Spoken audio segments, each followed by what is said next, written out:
నేనే జీవమును నేనే మార్గము నేనే సత్యం నేనే జీవమును నేనే గాకెవరు లేరన్ నేనే గాకెవరు లేరన్ యేసే చెప్పెను యేసనే యోదక్ యేసే చెప్పిన యేసనే యోదక్ రాండే రాండే యేసనే యోదక్ రామనుచున్నాడు ప్రయాసపడి భారము మయువారలు ప్రయాసపడి భారము మయువారలు ప్రభుని చేతకు పరుగెడి వేగం ప్రభుని చేతకు పరుగెడి వేగం రాండి రాండి యేసుని యోదక్ రామనుచున్నాడు.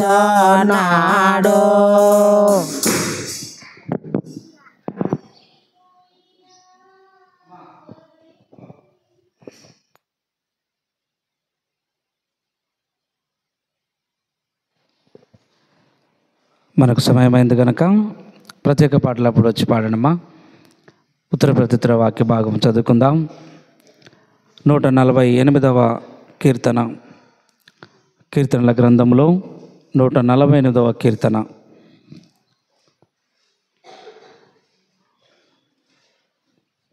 ఉత్తర ప్రత్యుత్తర వాక్య భాగం కొరకు మనము చదువుకొని సహకరించుకుందాం.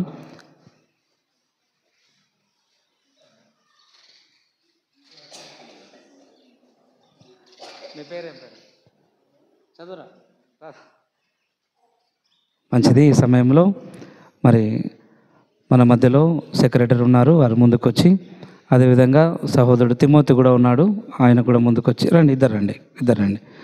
ఒక వచనం సెక్రటరీ, ఒక వచనం తిమోతి చదివేటప్పుడు మనం అందరం చదువుదాం. సెక్రటరీ ఒక్కటి చదువుతాడు. 2 మైకులు ఇవ్వండి. ఇంకో మైక్ తీసుకో తిమోతి.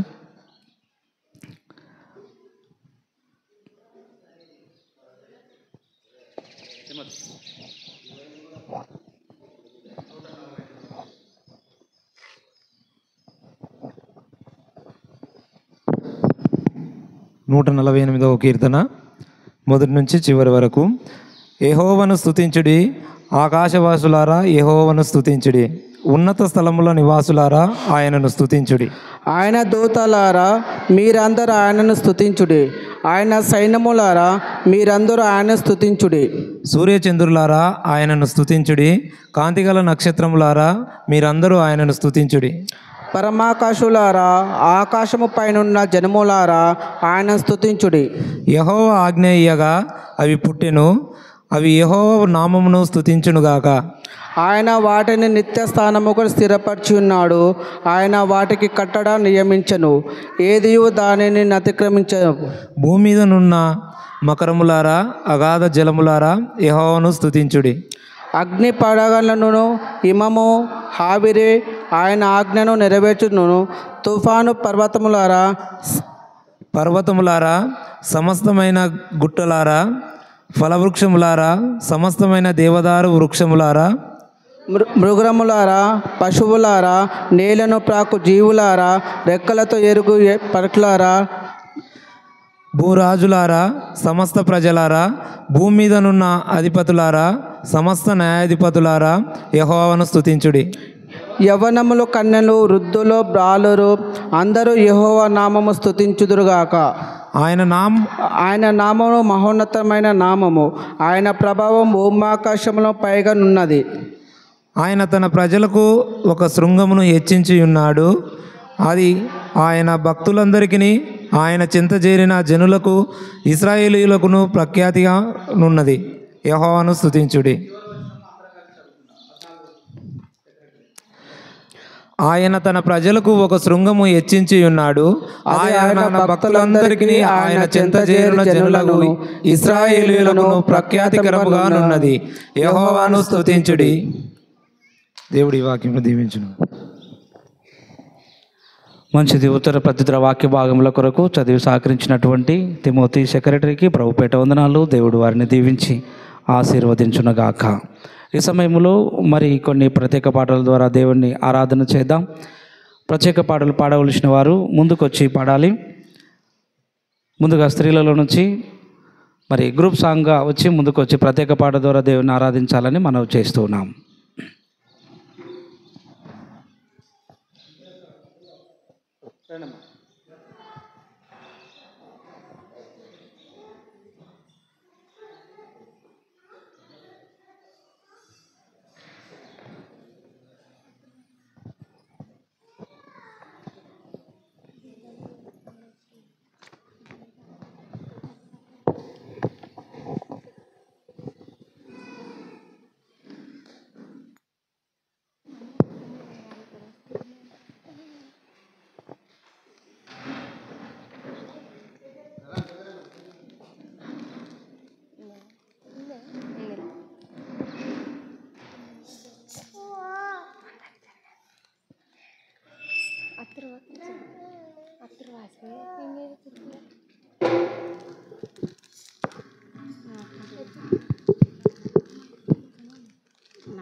యేసయ్యా యేసయ్యా యేసయ్యా యేసయ్యా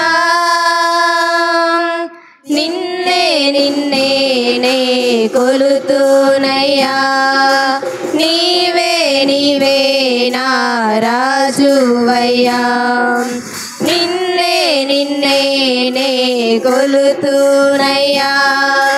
నీవే నీవే నా రాజువయ్యా. యేసయ్యా యేసయ్యా యేసయ్యా.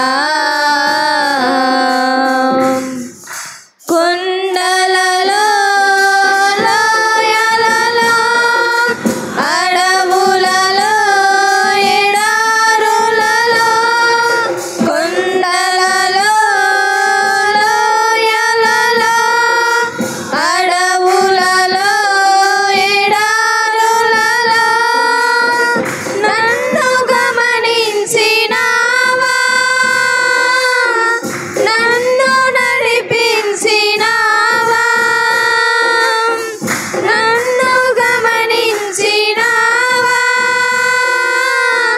నన్ను నడిపించినావా. యేసయ్యా యేసయ్యా యేసయ్యా యేసయ్యా. నిన్నే నిన్నే నే కొలుతునయ్యా. నీవే నీవే నా రాజువయ్యా.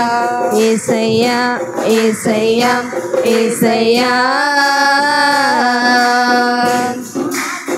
ఆత్మీయులే నన్ను అవమానించగా, అన్యులే నన్ను అపహసించగా, ఆత్మీయులే నన్ను అవమానించగా, అన్యులే నన్ను అపహసించగా, అండని వైతివయ్యా. నా కొండ నీవే యేసయ్యా. అండని వైతివయ్యా. నా కొండ నీవే యేసయ్యా. యేసయ్యా యేసయ్యా యేసయ్యా యేసయ్యా. నిన్నే నిన్నే నే కొలుతునయ్యా. నీవే నీవే నా రాజువయ్యా. యేసయ్యా యేసయ్యా యేసయ్యా. మరణ ఛాయలో మెరసిన నీ ప్రేమ, నలిగిన బ్రతుకున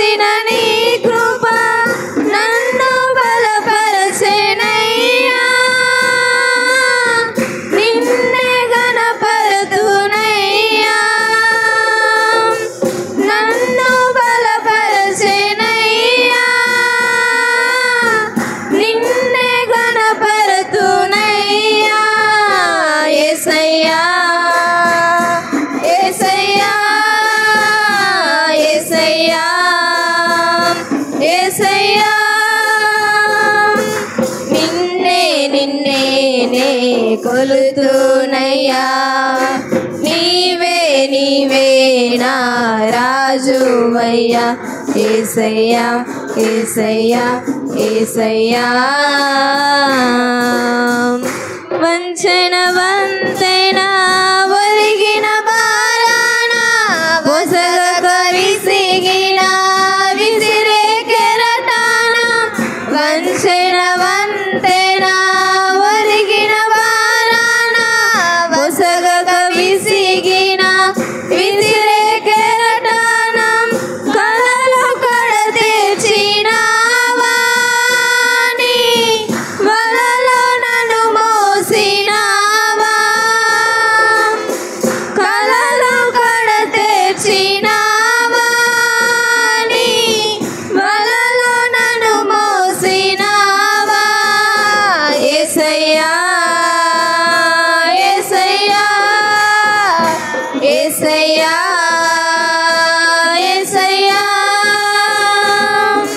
నిన్నే నిన్నే నే కొలుతునయ్యా నీవే నీవే నా రాజువయ్యా యేసయ్యా యేసయ్యా యేసయ్యా నిన్నే నిన్నే నే కొలుతునయ్యా నీవే నీవే నా రాజువయ్యా యేసయ్యా యేసయ్యా యేసయ్యా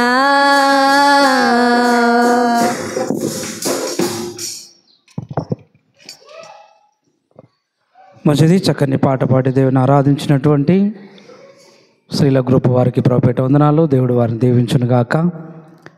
ఈ సమయంలో మరి ఒక పాటకు స్త్రీలకు అవకాశం ఇవ్వబడుతుంది. అందరం లేచి నిలబడి ఈ పాట పాడుకుందాం.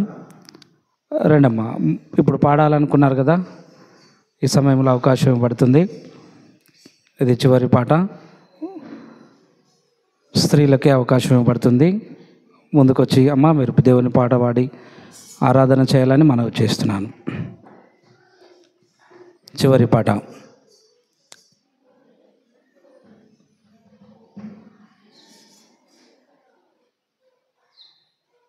రండమ్మా, స్త్రీలలో నుంచే రావాలి. పాడాలనుకున్న వారు, ఇందాక మీకు అవకాశం రాలేదు కదా, ఇప్పుడు ఇస్తున్నాం కాబట్టి అమ్మ మీరు రండి, వచ్చి దేవుని పాడి ఆరాధన చేయాలి. ఇంకా అమ్మా ఇంకా రండి. స్త్రీల సంఘం పెద్దలు ఎంతమందేనా లేరా? ఇంకా స్త్రీల సంఘం పెద్దలు లేరా? రాలేదమ్మా? ముగ్గురు ఆరేనమ్మా. ఇంకా ఉన్నట్లయితే రండమ్మా, చివరి పాట ద్వారా దేవుని ఆరాధన చేద్దాం. స్తుతి పాత్రుడా సోస్త్రానుడా సుతులందుకో పూజానుడా. వెనుక ఉన్న వారు ముందుకు రావాలమ్మా. స్త్రీలు ముందుకు రండి. ఇంకా ఈ సమయంలో వెనుక ఉన్న వారు ముందుకు రావాలి. ఆకాశమందు నీవు తప్ప నాకెవరున్నారు నా ప్రభు. ఆకాశమందు నీవు తప్ప నాకెవరున్నారు నా ప్రభు. స్తుతి పాత్రుడా స్తోత్రానుడా స్తుతులందుకో పూజానుడా. స్తుతి పాత్రుడా నా శత్రువులు నన్ను తరుముచున్నగా నాయాత్మ నాలో కుంగనే ప్రభు. నా శత్రువులు నన్ను తరుముచున్నగా నాయాత్మ నాలో కుంగనే ప్రభు. నా మనసు నీ వైపు తిప్పిన వెంటనే శత్రువుల చేతి నుండి విడిపించినావు, కాపాడినావు. నా మనసు నీ వైపు తిప్పిన వెంటనే శత్రువుల చేతి నుండి విడిపించినావు, కాపాడినావు. నిలిచినావు స్తుతి పాత్రుడా స్తోత్రానుడా స్తుతులందుకో పూజానుడా స్తుతి పాత్రుడా నా ప్రాణ స్నేహితులు నన్ను చూసి దూరాన నిలిచేరు నా ప్రభు నా ప్రాణ స్నేహితులు నన్ను చూసి దూరాన నిలిచేరు నా ప్రభు నీ వాక్య జ్ఞానమే నా త్రోవకు వెలుగై నన్ను నిలిపినావు నీ సన్నిధిలో నీ సంగములో నీ వాక్య జ్ఞానమే నా త్రోవకు వెలుగై నన్ను నిలిపినావు నీ సన్నిధిలో నీ సంగములో స్తుతి పాత్రుడా స్తోత్రానుడా స్తుతులందుకో పూజానుడా స్తుతి పాత్రుడా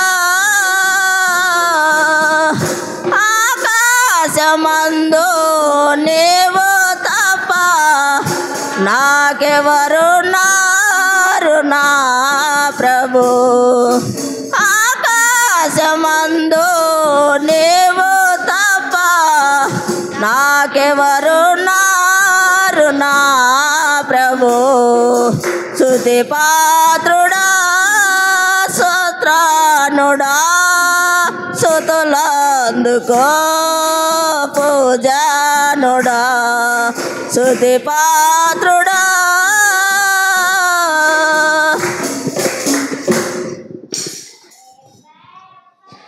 మంచిది. పాట పాడి వినిపించినటువంటి స్త్రీల సంఘం వారికి ప్రభుపేట వందనాలు. దేవుడు వారిని దీవించి ఆశీర్వదించునుగాక. ఈ సమయంలో మనము దేవుని వర్తమానం దగ్గరకు సమీపించబోతున్నాము. కావున వచ్చిన వాళ్ళు వచ్చినట్లు కొద్దిగా ముందు జరిగి కూర్చోడమ్మా. చాలా స్థలం ఖాళీ వదిలేస్తున్నారు. ఆలస్యం వచ్చిన వాళ్ళు వెనక కూర్చుంటారు కదా, అట్లా.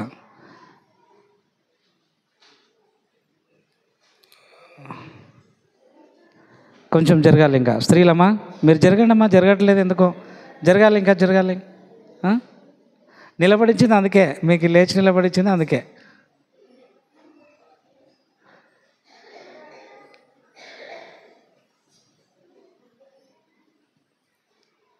అయితే ఒక ఛాన్సు, భార్యాభర్తలు ఇద్దరు కలిసి ఉన్న వాళ్ళు ముందుకు వచ్చి పాట పాడి దేవుని ఆరాధించాలని మనం చేస్తున్నాం. ఇద్దరు కలిసి ఈరోజు నుంచి ఒక ఛాన్స్ ఉంటుంది, ఒక ఆప్షన్ ఉంటుంది చూడండి. ప్రతి వారం గుర్తుపెట్టుకోండి. ఇద్దరు కలిసి దేవుని ఆరాధించండి. ఎవరైనా ఫ్యామిలీ కుటుంబం వచ్చి ఉంటే. ఉన్నారా?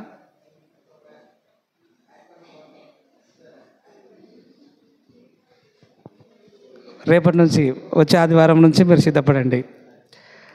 ప్రభాకర్ ఉన్నాడు కానీ లేరా? ఒక్కడే వచ్చినావా? అయ్యో అరే అరే మంచిది. వచ్చే వారం నుంచి ఒక ఆప్షన్ ఉంటుంది, అవకాశం ఇవ్వబడుతుంది. ఫ్యామిలీతో దేవుని ఆరాధిస్తారు.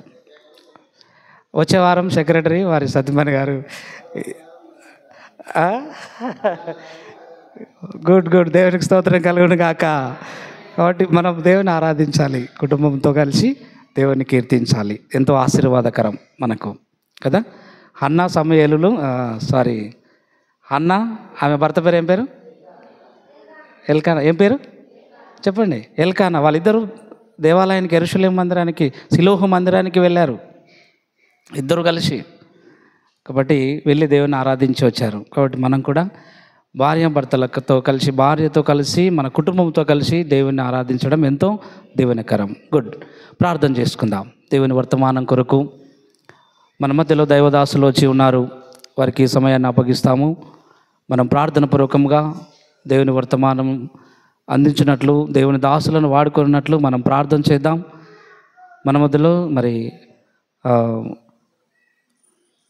యేసరత్నం అన్న గారు ట్రెజరరు, ఆయన ముందుకొచ్చి ప్రార్థనలో జ్ఞాపకం చేసుకొని దేవుని యొక్క మాటల కొరకు దైవవర్తమానం కొరకు ప్రార్థన చేస్తాడు.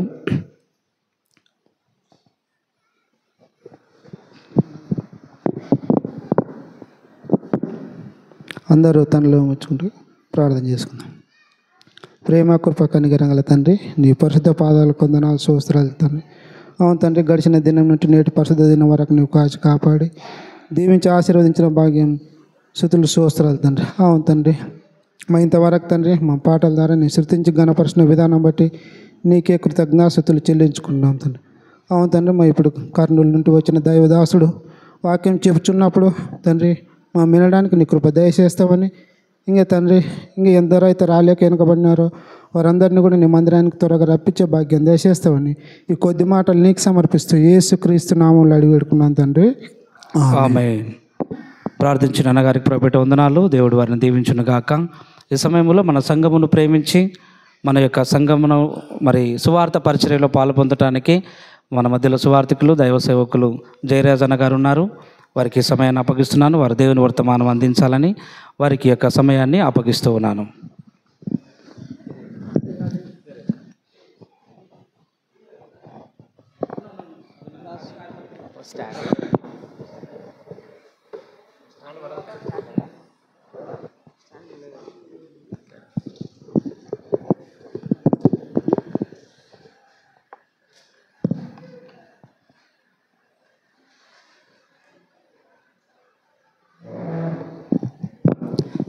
ప్రార్థన చేసుకో.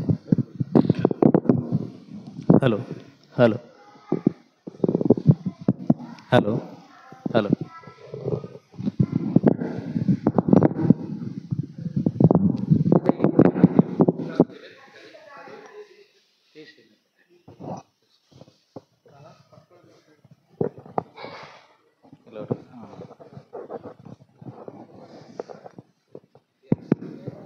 హలో ప్రార్థన చేసుకుందామండి. ప్రేమ కలిగిన తండ్రి, కృపగలిగిన ఆయన, మీ దివ్యమైన ప్రశస్తమైన నామానికి మీ కుమారుడు మా రక్షకుడైన యేసుక్రీస్తు వారి పేరట కృతజ్ఞతాస్తుతులు స్తోత్రములు చెల్లిస్తున్నాం దేవా. మరొకసారి బిజ్వారం సంఘానికి మమ్మల్ని సందర్శింపజేసి మీ మాటలు మా ఆధ్యాత్మికమైన జీవితాలకి ఎంత అవసరమో, మా కుటుంబాలు నిలబడాలన్నా మా బ్రతుకులు కట్టాలన్నా మీ మాటలే ప్రాముఖ్యము నాయన. మీ మాటలను అందిస్తుండగా నాయన ఆత్మ సహాయంతో ఉద్ధరించమని వేడుకుంటున్నాం దేవా. చెబుతున్నటువంటి మీ వాక్కుల్లో నాయన ఎక్కడ కూడా జ్ఞాన ప్రదర్శన కానీ వ్యక్తిగత ఆలోచనలకు గాను తావివ్వకుండా విలువైన మీ మాటలను అంతే విలువకరంగా మాట్లాడటకు కృపనివ్వమని వేడుకుంటున్నాం దేవా. ఇంతవరకు పాటల ద్వారా మిమ్మల్ని గణపరిచాం, ప్రార్థన ద్వారా మిమ్మల్ని ఆరాధించాం నాయన. ఇప్పుడు మీ వాక్కు ద్వారా మా హృదయాలతో మాట్లాడడానికి మీరు సిద్ధపడుతున్నటువంటి జీవితాలతో మేము ముడివేసుకున్నటకు కృపనివ్వమని వేడుకుంటూ నాయన మీ చిత్తానుసారమైన మాటలను ఉచ్చరింపజేయుటకు కృపనిస్తారని వేడుకుంటూ సమస్తమును మీ దయగల స్థలకు అప్పగించుకుంటూ ఈ ప్రార్థన నజరేయుడైన యేసుక్రీస్తు వారి పుణ్యమైన ప్రశస్తమైన నామమును మీకు సమర్పిస్తున్నాము తండ్రి. ఆమేన్. ఆమేన్. ప్రభునందు ప్రియమైన సంగమా, దేవుడి మహాకృపను బట్టి, ఆయన అత్యున్నతమైన ప్రేమను బట్టి మరలా ఈ సంఘంతో కలిసి ఆయన వాక్కును అందించడానికి దేవుడిచ్చినటువంటి సమయాన్ని బట్టి దేవుని ఎంతగానో కృతజ్ఞతాస్తుతులు స్తోత్రములు చెల్లిస్తూ, అలాగే వాక్యాన్ని అందించుటకు అవకాశం ఇచ్చినటువంటి స్థానిక దైవజనులకు ప్రభు పేరట నా వందనాలు. అలాగే సెక్రటరీ గారికి, ఖజానాదారులకి, పెద్దలకు, స్త్రీలకు, పురుషులకు, ప్రతి ఒక్కరికి కూడా ప్రభు పేరిట నా శుభాది వందనాలు తెలియజేస్తున్నాను. నేను ఇంతకుముందు అక్కడ అనుకుంటాను, బయట అనుకుంటాను, యూత్ క్రిస్మస్కి వచ్చి క్రిస్మస్ ఎలా జరుపుకోవాలో, ఎందుకు జరుపుకోవాలో అనే విషయాలు మాట్లాడాను సుమారుగా 7 సంవత్సరాల క్రితం. 7 సంవత్సరాల తర్వాత మళ్ళీ ఇక్కడ మాట్లాడుతున్నాను. ఒక విషయాన్ని మనం అందరం బాగా జ్ఞాపకం చేసుకోవాలి. ఏంటంటే క్రైస్తవ జీవితంలో, క్రైస్తవ ఆధ్యాత్మికమైన మన బ్రతుకుల్లో మనం ఎప్పుడైనా కానీ మర్యాదపూర్వకంగా జీవించాలి. అది మనుషుల పట్ల. చాలామంది బ్యాంకుకి వెళ్తుంటారు కదా, మీరు అందరూ బ్యాంక్కి వెళ్తుంటారు. మీరు బ్యాంక్కి వెళ్ళినప్పుడు మీకు ఎవరైనా పెన్ ఇస్తే మీరు ఏం చెప్తారు? ఖచ్చితంగా చెప్తారా? ఖచ్చితంగా చెప్తారు కదా. మరి వందనాలు అని చెప్తే వందనాలు చెప్పడానికి మీకు ఎందుకు రాలేదు? ఎంత బాధాకరమైనది. ఇంకోటి కూడా నేను గమనించినది ఏంటంటే, మీరు ప్రయాణాలు చేస్తుంటారు కదా, అందరూ ప్రయాణాలు చేస్తుంటారు. 10 గంటలకు రైలు అంటే 10:30కు పోయిన వాళ్ళు ఎవరైనా ఉన్నారా? 9 గంటలకు బస్సు అంటే 9:30కి పోయిన వాళ్ళు ఉన్నారా? లేరు. మీ పిల్లలకి స్కూళ్ళని పంపుతుంటారా? స్కూళ్ళకి పంపుతుంటారా? మీ పిల్లల్ని పంపుతున్నప్పుడు 9 గంటలకు స్కూల్ అంటే 9:45కి పంపిన వాళ్ళు ఎవరైనా ఉన్నారా? లేరు. అలా మందిరానికి రావడానికి ఎందుకో మనం చాలా ఆలస్యంగా వస్తుంటాం. విచిత్రం ఏంటంటే, మనం విఐపీలం దేవుడి దగ్గరికి రావడానికి. ఎంత లేటుగా వస్తామంటే, ఒక గెస్ట్గా వస్తాడు చూడ, అలా వచ్చిపోతుంటాం. అలా ఉండకూడదు ఎప్పుడు. సమయం అనేది చాలా తక్కువైనది. మానవ జీవితంలో సమయం చాలా చాలా చాలా తక్కువ. మాట్లాడుతున్న నేను ఇలానే పోవచ్చు, కూర్చున్నటువంటి మీరు అలానే పోవచ్చు. ఎవరు ఏ సమయాన మృత్యువు వెంటాడుతుందో ఎవరికి తెలియదు. అలాంటి మానవ జీవితంలో దేవుణ్ణి ఆరాధించే ఒకే ఒక్క రోజు ఏ రోజు?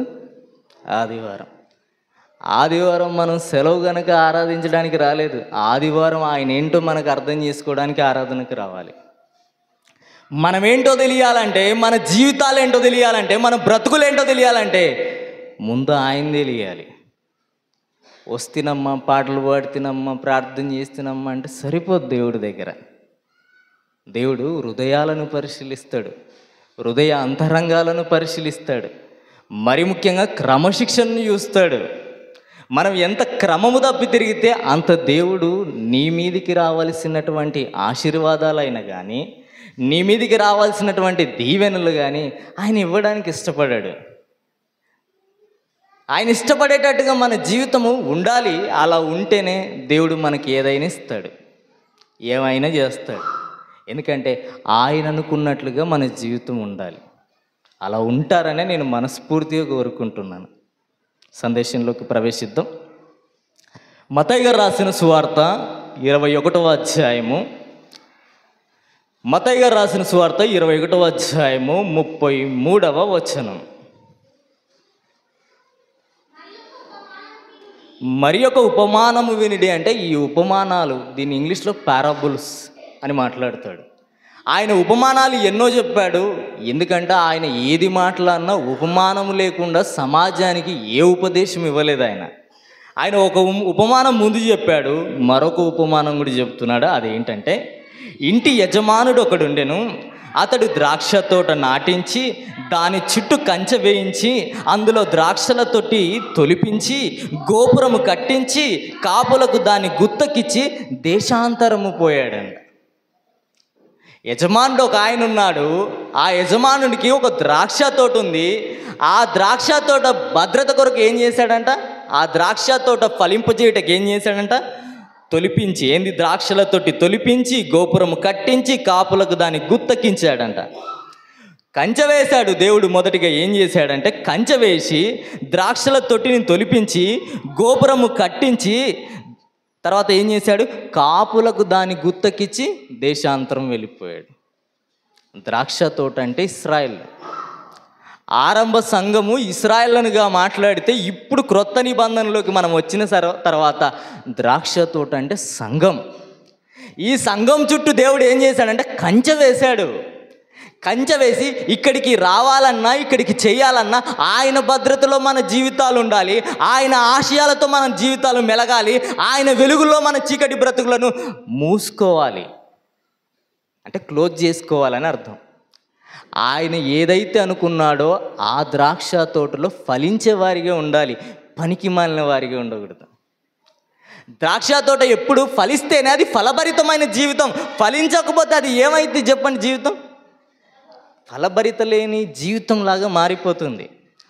దేవుడు కూడా ఇశ్రాయేలు విషయంలో నా ద్రాక్ష తోట మీ చుట్టూ నేను ఎంతో భద్రత వేశాను, మీ చుట్టూ ఎంతో ఆలోచనలు పెట్టుకున్నాను, మీరు నా స్వజనము, మిమ్మల్ని ఎక్కడి నుండి తీసుకొచ్చానంటే మీ పితరుడైన అబ్రహాం గారికి నేను ఇచ్చిన వాగ్దానం ఏంటంటే నీ స్వాస్థ్యాన్ని అత్యధికంగా అభివృద్ధి చేస్తానన్నాడు. ఆ అభివృద్ధి చేసినటువంటి ద్రాక్ష తోట ఏం జరిగిందంటే ఆ ద్రాక్ష తోట చుట్టూ ఆయన భద్రత వేశాడు. ఈరోజు నువ్వు నేను మనం అందరం బతుకుతున్నామంటే దేవుడు మన చుట్టూ ఉన్నటువంటి కాపు భద్రత. లేదంటే మనం ఏమైనా గొప్పలమ్మా, మన జీవితం ఏమైనా గొప్ప జీవితమా, మనం ఏమైనా ఆయన దృష్టికి మేలుకరమైన బ్రతుకులే ఉన్నాయా అంటే ఎక్కడ కూడా కనబడవు. ఎందుకంటే మన జీవితాలన్నిటివి అశాశ్వతమైనవి. శాశ్వతమైన దేవుడు తన కనుదృష్టి ప్రతిరోజు మన వైపు చూస్తూ మన చుట్టూ ఆయన దూతల భద్రతను ఉంచి మనల్ని కంటికి రెప్పలా కాపాడుతున్నాడు. మనం తినే తిండి వలన కాదు, మనం చేస్తున్నటువంటి యోగా వల్ల కాదు, మనం చేస్తున్నటువంటి వాకింగ్ వల్ల కాదు, కేవలం ఆయన ఉచితమైన కృపే. ఆ ద్రాక్ష తోటని ఎవరికి ఇచ్చాడంట? ఆయన కాపుల గుత్తకి చెలిపాడంట. ఆ కాపులు ఏం చేశారో ఒకసారి చూద్దాం. 34వ వచనం. పండ్ల కాలము సమీపించినప్పుడు పండ్లలో తన భాగము తీసుకుని వచ్చుటకు ఆ కాపుల యొద్దకు తన దాసులను పంపాడంట. తన దాసులను పంపాడు. దాసులు అంటే సేవకులు, పాత నిబంధన గ్రంథంలో ప్రవక్తలు. ఇంకా బాగా చెప్పాలంటే పాత నిబంధనలో దేవుని బిడ్డలకు వాక్యాన్ని అందించి ఎవరైనా కానీ వాళ్ళు భక్తులు, ఆ దైవదాసులను పంపించాడంట. ఈరోజు కూడా క్రైస్తవ్యంలో ఉన్నటువంటి క్రైస్తవ పెద్దలు కానీ క్రైస్తవ విశ్వాసులు కానీ స్వార్థకి వెళుతున్నారు. దేని గురించి చెప్పడానికి? జీవితాలు బాగులేవు, జీవితాలు చెడిపోయాయి, మనిషిని చంపుకుంటున్నాడు, మనిషి పైన అతిక్రమం చేస్తున్నాడు, మనిషి మారణ మృగంగా మారిపోతున్నాడు. ఈ మారణ మృగంగా మారిపోయిన మనిషి కోసం భూమి మీదకి ఒక ఆయన వచ్చాడు. ఆయనే రక్షకుడైన యేసుప్రభు దేవుడు. ఆయన నమ్మండి అని సువార్త చెప్తున్నారు. ఈరోజు ఆయన దాసులు చెప్తున్నారు లేరా? మీ ఊర్లో, మీ ప్రాంతంలో మీరు చెప్తున్నారు లేదా? ప్రతి ఒక్కరికి సువార్త భారం దేవుడిచ్చాడు. అది కుటుంబంలో నీ భర్తకి చెప్పుకోవాలి, అది కుటుంబంలో నీ భార్యకి చెప్పుకోవాలి, అది కుటుంబంలో నీ పిల్లలకి చెప్పుకోవాలి, నీ కుటుంబాన్ని చూసి ఇంకో కుటుంబం నేర్చుకోవాలి. అలా కుటుంబాలన్నీ సువార్త నెమరు వేసుకుంటూ వెళ్ళిపోవాలి. ఇద్దరు కలిస్తే సువార్త గురించి మాట్లాడుకోవాలి, మన వార్తల గురించి కాదు. సంఘంలో మనం ఎప్పుడు కలిసినా, సంఘ బయట ఎప్పుడు కలిసినా మన యోగక్షేమాల తర్వాత మనం మాట్లాడుకోవాల్సిన విషయం ఏంటంటే దేవుడు ఈరోజు ఎందుకు నాతో ఈ మాటలు నీతో మాట్లాడమని చెప్తున్నాడు. మన సంభాషణ ఎప్పుడైనా అలా ఉంటుందా? మన సంభాషణ ఎలా ఉంటుందంటే ఎవరికైనా ఉద్యోగం వచ్చిందనుకో, అడగకపోయినా చెప్తాం మావాడికి ఉద్యోగం వచ్చింది, మావాడికి ఉద్యోగం వచ్చింది, మావాడికి ఉద్యోగం వచ్చిందని. ఒక్కరోజన్నా నువ్వు నమ్ముకున్న దేవుని గురించి చెప్పావా? నా దేవుడు నా కోసం ప్రాణం పెట్టాడు, నా దేవుడు నా కోసం సిలువను భరించాడు, నా కోసం నా దేవుడు అవమానాలను సహించాడు, నా దేవుడు నా కోసం భూమి మీదకి వచ్చాడని ఏ రోజైనా మీరు చెప్పుకున్నారా? ఎంత మోసం చేస్తున్నారు చూడండి మీరు. తన దాసులను పంపిస్తే, ఆరంభ సంఘం దగ్గరికి తన దాసులను పంపిస్తే ఆ దాసులను పంపించిన తర్వాత వాళ్ళు ఏం చేశారంట? 35వ వచనం. ఆ కాపులు అతని దాసులను పట్టుకొని ఒకరిని కొట్టిరి, ఒకరిని చంపిరి, మరి ఒకని మీద రాళ్ళు రువ్విరి. ఈరోజు కూడా క్రైస్తవం మీద ఈ దాడులు జరుగుతున్నాయంటే ఇది ఇప్పుడు వచ్చింది కాదు, ఇది 21వ శతాబ్దంలో వచ్చిన సంఘర్షణలు కాదు, ఇది ఆరంభంలో జరుగుతున్నటువంటి సంఘర్షణలే. క్రైస్తవ్యాన్ని ఆపడానికి, క్రైస్తవ్యాన్ని కూల్చివేయడానికి, క్రైస్తవ్యాన్ని లేకుండా చేయడానికి మహా గొప్ప గనులు ప్రారంభించారు. కానీ ఎవడు కూడా క్రైస్తవ్యాన్ని అంతం చేయలేకపోయారు. ఎందుకంటే దీనికి పునాది ఎవరు? యేసు ప్రభువారు. ఆయన అంతము లేని శాశ్వత రాజ్యం, ఆ రాజ్యాన్ని స్థాపింపజేయడానికి బబులోనీలైన ఒక మహాసామ్రాజ్యాన్ని కూల్చివేశాడు. అంతకుముందు అశూరీలు వచ్చాడు, అశూరీల యొక్క అతిక్రమాలను బట్టి అశూరీలను అంతం చేశాడు. బబులోనీల బలాన్ని బట్టి గర్వపడుతుంటే వాళ్ళ బలాన్ని అణిచివేశాడు. తర్వాత మాదీయులు వచ్చారు, మాదీయ పారసిక దేశాన్ని కూడా ఆయన క్లోజ్ చేశాడు. తర్వాత గ్రీకులు వచ్చారు, గ్రీకుల తత్వజ్ఞానాన్ని కూడా యేసు ప్రభు దేవుడు అనే జ్ఞానము చేత అణిచివేశాడు. తర్వాత రోమీలు వచ్చారు. ఆ రోమిల పరిపాలనలో, ఆ రోమిలటువంటి పాలనలో ఏం జరిగిందంటే సువార్త చేస్తుంటే, వాక్యం చెబుతుంటే అడ్డగిస్తున్న వాళ్ళు ఉన్నారు. ఇప్పటికీ అడ్డగిస్తుంటుంటారు.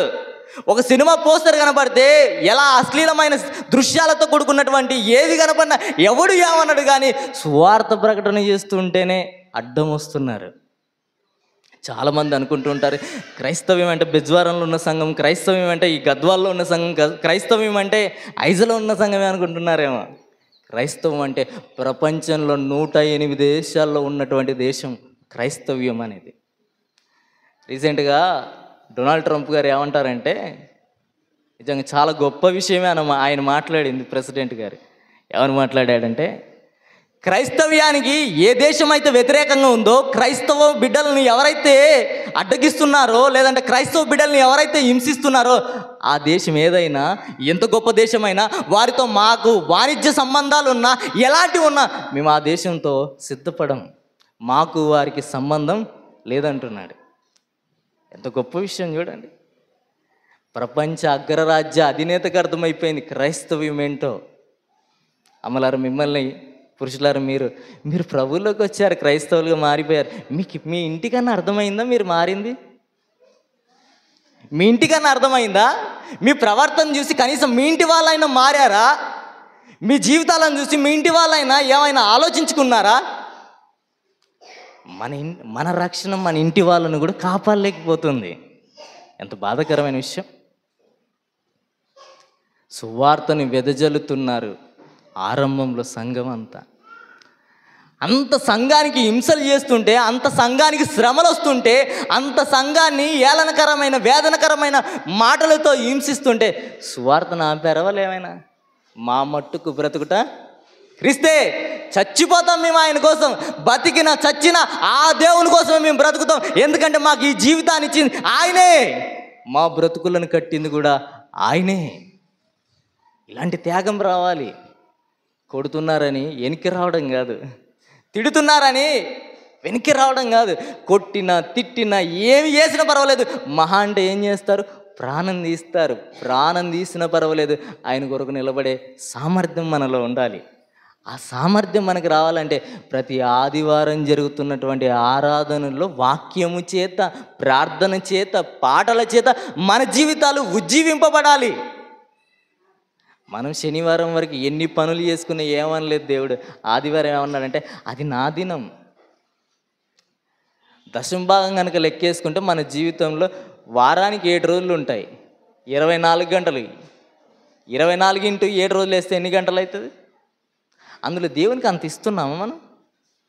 మన ఇంట్లో సరిగ్గా కుటుంబ ప్రార్థన చేసుకోలేకపోతున్నాం మనం. ఇప్పుడు మన ఇంట్లో మన కుటుంబాల మధ్య దేవుని గురించిన సంభాషణ లేకపోతుంది. కారణం మనకు సువార్త విలువ తెలియకపోవడమే. సువార్త విలువ తెలిస్తే, సువార్త యొక్క గొప్పతనం నీకు తెలిస్తే, నీ ఇంటి వారిని రక్షించుకోవడానికి నువ్వు సిద్ధపడతావు. నీ కుటుంబం పైన నీకు బాధ్యత ఉండాలి. నీ కుటుంబాన్ని కట్టుకోవడానికి నీకంటూ ఒక ఆలోచన రావాలి. ఇల్లు కట్టడం కాదు గొప్ప విషయం, ఇంట్లో వాళ్ళని కట్టడం గొప్ప విషయం. పెళ్ళి చేసుకోవడం కాదు గొప్ప విషయం, పెళ్ళి చేసుకున్న వాళ్ళని నిలబెట్టడం గొప్ప విషయం. ఇవన్నీ మర్చిపోతున్నాం మనం. అపోస్తలులు చేస్తున్నటువంటి పరిచర్య ఎలాంటిదంటే, అపోస్తలుల బోధ ఎలాంటిదంటే, హృదయాలు కట్టబడుతున్నాయి, జీవితాలు మారిపోతున్నాయి, నలిగిన జీవితాలకు ఆదరణ కలుగుతుంది. ఆశ్రయ దుర్గుడైన యేసుదేవుని పరిచయం చేస్తూ వారి జీవితాలు ఎంతో ఆహ్లాదకరంగా మార్చేశాడు. ఇప్పటికి మన జీవితాల్లో ఎన్ని మాటలు వినలేకుంటాం చెప్పండి? ఎన్ని మాటలు వినింటాం? మీ వయసును బట్టి మీరు ఎన్నో మాటలు వినింటారు, కానీ మార్పు ఎందుకు రాలేదు? మీరు వేసుకుంటున్నటువంటి వస్త్రాల్లో మార్పు వచ్చాయి, మీరు తిరుగుతున్నటువంటి మీ ప్రాంతంలో మార్పులు వచ్చాయి, కానీ మనలోనే మార్పు రాలేదు. ఎంత బాధాకరమైన విషయం చూడండి. మార్పు కోరుకుంటున్నాడు ఆయన.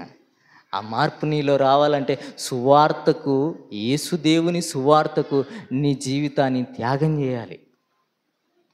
అలా త్యాగం చేస్తుంటే ఏం చేశారంట వాళ్ళు? కాపులు ఏం చేశారంట? మరలా అతడు 35వ వచనం, ఆ కాపులు అతని దాసులను పట్టుకొని ఒకరిని కొట్టిరి, ఒకరిని చంపిరి, మరి ఒకని మీద రాళ్ళు రువిరి, చంపడానికి కూడా సిద్ధపడిపోయారంట. ఆ రోజు ఉన్నటువంటి వ్యవస్థ ఈ రోజుకి కూడా అలానే తగలబడిపోతున్నారు చాలామంది. చాలా చాలా దారుణంగా క్రైస్తవులను హింసకు గురి చేస్తున్నారు. దేవుడు అంటాడు, మీరు ఏమనకండి, పగ తీర్చుకుంటే ఎవరి పని అన్నాడు ఆయన, నేను చూసుకుంటాను, మీరు వెళ్ళండి. ఎవరి జీవితాలు అయితే కట్టబడాలో వారి జీవితాల కోసం మీరు మృదువైన మాటలు మాట్లాడండి. వారిని హేళనకు గురి చేసే మాటలు కాదు మనం మాట్లాడాల్సింది. ప్రేమ కోరేవాడు ఏం చేస్తాడు? తప్పిదమ్ములను దాచిపెడతాడు. మనం ప్రేమ కలిగి సత్యము చెబుతూ ఉండాలి. అలా చెబితే కొడతారు కదా నాయన మిమ్మల్ని, సహించండి. తిడతారు మిమ్మల్ని, ఆయన తట్టుకోండి. మహా అంటే చంపుతారు, ఆయన నిలబడండి. రాళ్ళు రువుతారు.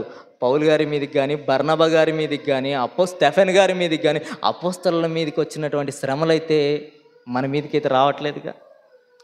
వాళ్ళు మాట్లాడుతుంటే రాళ్ళతో కొట్టారంట, వాళ్ళు మాట్లాడుతుంటే కత్తులతో బెదిరించారంట, వారు మాట్లాడుతుంటే వాళ్ళ ఎదురుగానే రకరకాలుగా పలు రకాల సంభాషణలు మాట్లాడారంట. వాళ్ళు ఏ రోజు కూడా మేము రాజీ పడతామన్న జీవితాలు ఏమైనా కనపడుతున్నాయా? రాజీ లేని జీవితం ప్రతిరోజు వాళ్ళు గడిపితే మనం ఎందుకో రాజీ పడుతున్న జీవితాలు మనవి. ఎంతగా రాజీ పడిపోతున్నామంటే మన జీవితంలో మన దేవుణ్ణి ఎవరైనా ఏమన్నా అంటే కూడా మనకెందుకులే అనుకునేంతగా రాజీ పడుతున్నాం. నన్ను కాదుగా అన్నది, నా ఇంట్లో నా భర్తని కాదుగా అన్నది, నా ఇంట్లో నా భార్యని కాదుగా అన్నది, నా పిల్లల్ని కాదుగా, ఆయన అన్నాడు, ఆయనే చూసుకుంటాడు. నీకు కష్టం వచ్చినప్పుడు కూడా అదే మాట అనాలి. కష్టం వస్తే పక్కింటి ఆయన సహాయం తీసుకొనైనా పక్కోని ఇబ్బంది పెట్టడానికి ఎన్నో ప్రయత్నాలు చేస్తాం. మన దేవుని గురించి మాట్లాడితేనే మనం నిశ్శబ్దంగా ఉంటున్నాం.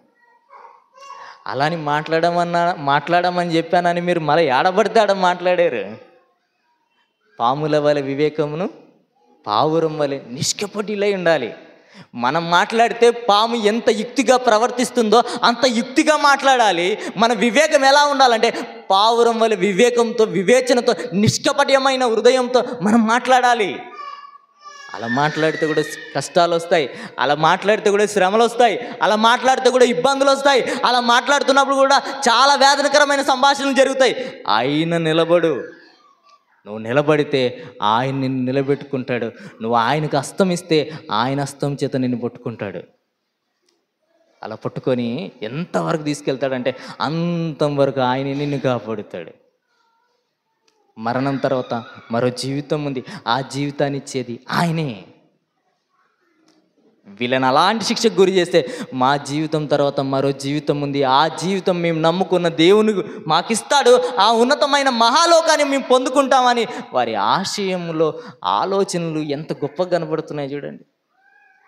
ఒకవేళ ఈ సమయాన్ని మరణిస్తే నేను ఖచ్చితంగా పరలోకానికి పోగలను అన్న ధైర్యం ఎవరికైనా ఉందా మనలో? Including also my self. నేను కూడా. అందరికీ భయమే, ఎందుకంటే అందరిలో లోపాలు ఏవో ఒకటి కనపడుతూ ఉంటాయి. కనీసం సంవత్సరానికి ఒక లోపాన్ని మనం సరి చేసుకున్న ఈ పాటికి ఎన్ని లోపాలు సరి చేసుకునొచ్చు చూడండి. అన్నీ సరి చేసుకుంటాం, ఇంట్లో అన్ని అవసరాలు తీర్చుకుంటాం, కానీ మన ఇంటిని మనం సరి చేసుకోలేకపోతున్నాం లోపాలతో. లోపం ఉండుట పాపం. ఆ పాపాన్ని ప్రతిదినము వాక్యము చేత శుద్ధీకరణ చేసుకోవాలి. అలా శుద్ధీకరణ చేసుకుంటేనే దేవుడు యోగ్యమైన జీవితం నీదే అంటాడు. 37వ వచనం, 36వ వచనం, మరలా అతడు మునుపటి కంటే ఎక్కువ మంది ఇతర దాసులను పంపగా వారును వీరిని ఆ ప్రకారమే చేశారు. ప్రవక్తలను పంపితే అలా చేశారు, అపోస్తలను పంపితే అలానే చేశాడు. ఎవరిని పంపిన దేవుని కొరకు నమ్మకంగా బ్రతకండి అని, జీవించండి అని ఎవరిని పంపించిన వాళ్ళు ఏం చేశారంట? క్లోజ్ చేశారంట. ఇప్పుడు ఏం చేశాడు ఆ యజమానుడు? 37వ వచనం, తుదకు నా కుమారుని సన్మానించెదరనుకొని తన కుమారుని వారి యొద్దకు పంపెను. ఇక్కడ కుమారుడని మత్తయ్య గారు రాస్తున్నారు, కానీ లూకా గారు రాసిన విషయం ఎలా ఉంటుందంటే, లూకా గారు రాసిన సువార్త 20వ అధ్యాయము, లూకా గారు రాసిన సువార్త 20వ అధ్యాయము 13వ వచనం. లూకా గారు రాసిన సువార్త 20వ అధ్యాయం 13వ వచనం. అప్పుడు ఆ ద్రాక్ష తోట యజమానుడు, నేనేమి చేతును, నా ప్రియ కుమారుణ్ణి. ఎవరి ప్రియ కుమారుడు? ఒకరోజు యోర్దాను నది దగ్గర బాప్టిజం ఇచ్చే యోహాను గారి దగ్గర బాప్టిజము పొందినప్పుడు పరలోకం నుండి ఒక శబ్దం వచ్చిందంట. ఏమని? ఈయనే నా ప్రియకుమారుడు, ఈయనెందు నేను ఆనందించున్నాడు. ఆ ప్రియకుమారుడు ఎవరు? యేసు ప్రభు దేవుడు. ఆయన్ని భూమి మీదకి పంపించాడంట. ప్రపంచం కలిగింది దేని వలన చెప్పండి? ఆది యందు వాక్యం ఉండెను, వాక్యము దేవుని యొద్ద ఉండెను, వాక్యము దేవుడై ఉండెను. కలిగించినటువంటి దేవుడు, ప్రపంచాన్ని నిర్మించినటువంటి దేవుడు, ప్రపంచ నిర్మాణకుడు ప్రపంచం మీదకి దిగి వస్తున్నాడు. అది మనం అంటాం క్రిస్మస్ అని. ప్రపంచం మీదకి వచ్చినప్పుడు ప్రపంచం ఎలా స్వాగతించింది చెప్పండి? మీ ఊరికి ఎమ్మెల్యే వస్తే మీరు ఎలా స్వాగతిస్తారు? మీ ఊరికి సర్పంచ్, కార్పొరేటర్లు వీళ్ళు ఎవరైనా వస్తే మీరు ఎలా స్వాగతిస్తారు? కానీ ఒక మహాలోకంలో ముల్లోకాలను కలిగజేసిన మహాయోధుడు భూమి మీదకి వస్తుంటే ఆర్భాటాలు లేవు, హంగులు ఆర్భాటాలు ఎలాంటివి కనపడట్లేదు. ఆయన పుడిమి పైన పుడితే ప్రకృతి అంత ఆనందపడిపోయింది. ఎంత ఆనందపడిపోయిందంటే ఆకాశంలో ఉన్నటువంటి నక్షత్రం ఎక్కడికి వచ్చింది? భూమి మీద రాలిపోయింది. విచిత్రం ఏంటంటే సత్రంలో స్థలం లేనందువలన ఆయన ఎక్కడ పండబెట్టి? సత్రంలో స్థలం లేనందువలన ఆయన ఎక్కడ పడుకోబెట్టి? ఎవరు చోటు ఇవ్వలేదు చెప్పండి? మనుషుల, పశువుల? మళ్ళీ అడుగుతున్నా, ఎవరు చోటు ఇవ్వలేదు ఆయనకు ఆ రోజు? మరి మిమ్మల్ని అడుగుతున్నాను, మీరిచ్చారా? పశువులు మేలనిపిస్తుంది కదా. సత్రంలో స్థలం ఇవ్వడానికి పశువులు సిద్ధపడిపోయాయి కానీ మనుషులే సిద్ధపడిపోలేదు. ఎంత బాధాకరంగా ఉంది చూడండి. ఒక మహాదేవుడు, మహారక్షకుడు, మహాలోకాన్ని కలిగించినటువంటి ఆయన భూమి మీదకి వస్తే, ఆ భూమి మీద ఆయన రాకడ జరుగుతున్నప్పుడు, కన్యక గర్భాన ఆయన పుట్టినప్పుడు ఎవ్వరు చోటు ఇవ్వలేదంట. పాపం ఆయనకి చోటు ఇవ్వకపోతే పశువుల తొట్టిలో ఆయన్ని పరుండబెట్టారు. ఆయన పడుకున్న తర్వాత ఎంత ప్రకృతి ఆనంద వ్యక్తం చేసిందంటే, జ్ఞానులను పిలిచింది, గొర్రెల కాపరులను పిలిచారు, మహా తత్వవేత్తలను అందరిని పిలిపించారు. కానీ ఆ టైంలో రాజైన హేరోదు ఏమని అడిగాడంట? యూదుల రాజు ఎక్కడా అని. రాజుకు అర్థమైపోయింది, ఒక రాజు వచ్చాడు, ఆ రాజు తన రాజ్యాన్ని పరిపాలన చేస్తాడు. ఆ పరిపాలనే సంఘం. ఆ సంఘ పరిపాలనలోకి ఆయన వస్తున్నాడు. ఇప్పుడు సంఘం ఎంత గొప్పదో మీకు తెలియాలి. సంఘం గొప్పదని మీకు తెలిస్తే సంఘాన్ని విడువరు. సంఘంలో ఆరాధన క్రమాన్ని మీరు సమయాన్ని వ్యర్థపరచుకోకుండా వస్తారు, సంఘం విలువ తెలిస్తే. ఆ సంఘాన్ని స్థాపింపజేయడానికి ఆయన రాజ్యము, రోమీల పరిపాలన తర్వాత, రోమీల అంతం తర్వాత ఒక రాజ్యం వస్తుంది, ఒక చిన్న రాయి వస్తుంది, అది భూప్రపంచం అంతటికి వ్యాప్తి చెందుతుంది. ఆ రాజ్యమే సార్వత్రిక దేవుని సంఘం. ఆ సంఘం కోసం ఆ మహాదేవుడే భూమి మీదకి వచ్చాడు. భూమి మీదకి వచ్చి ఎన్ని సంవత్సరాలు బ్రతికాడు ఆయన? 33.5 సంవత్సరాలు బ్రతికాడు.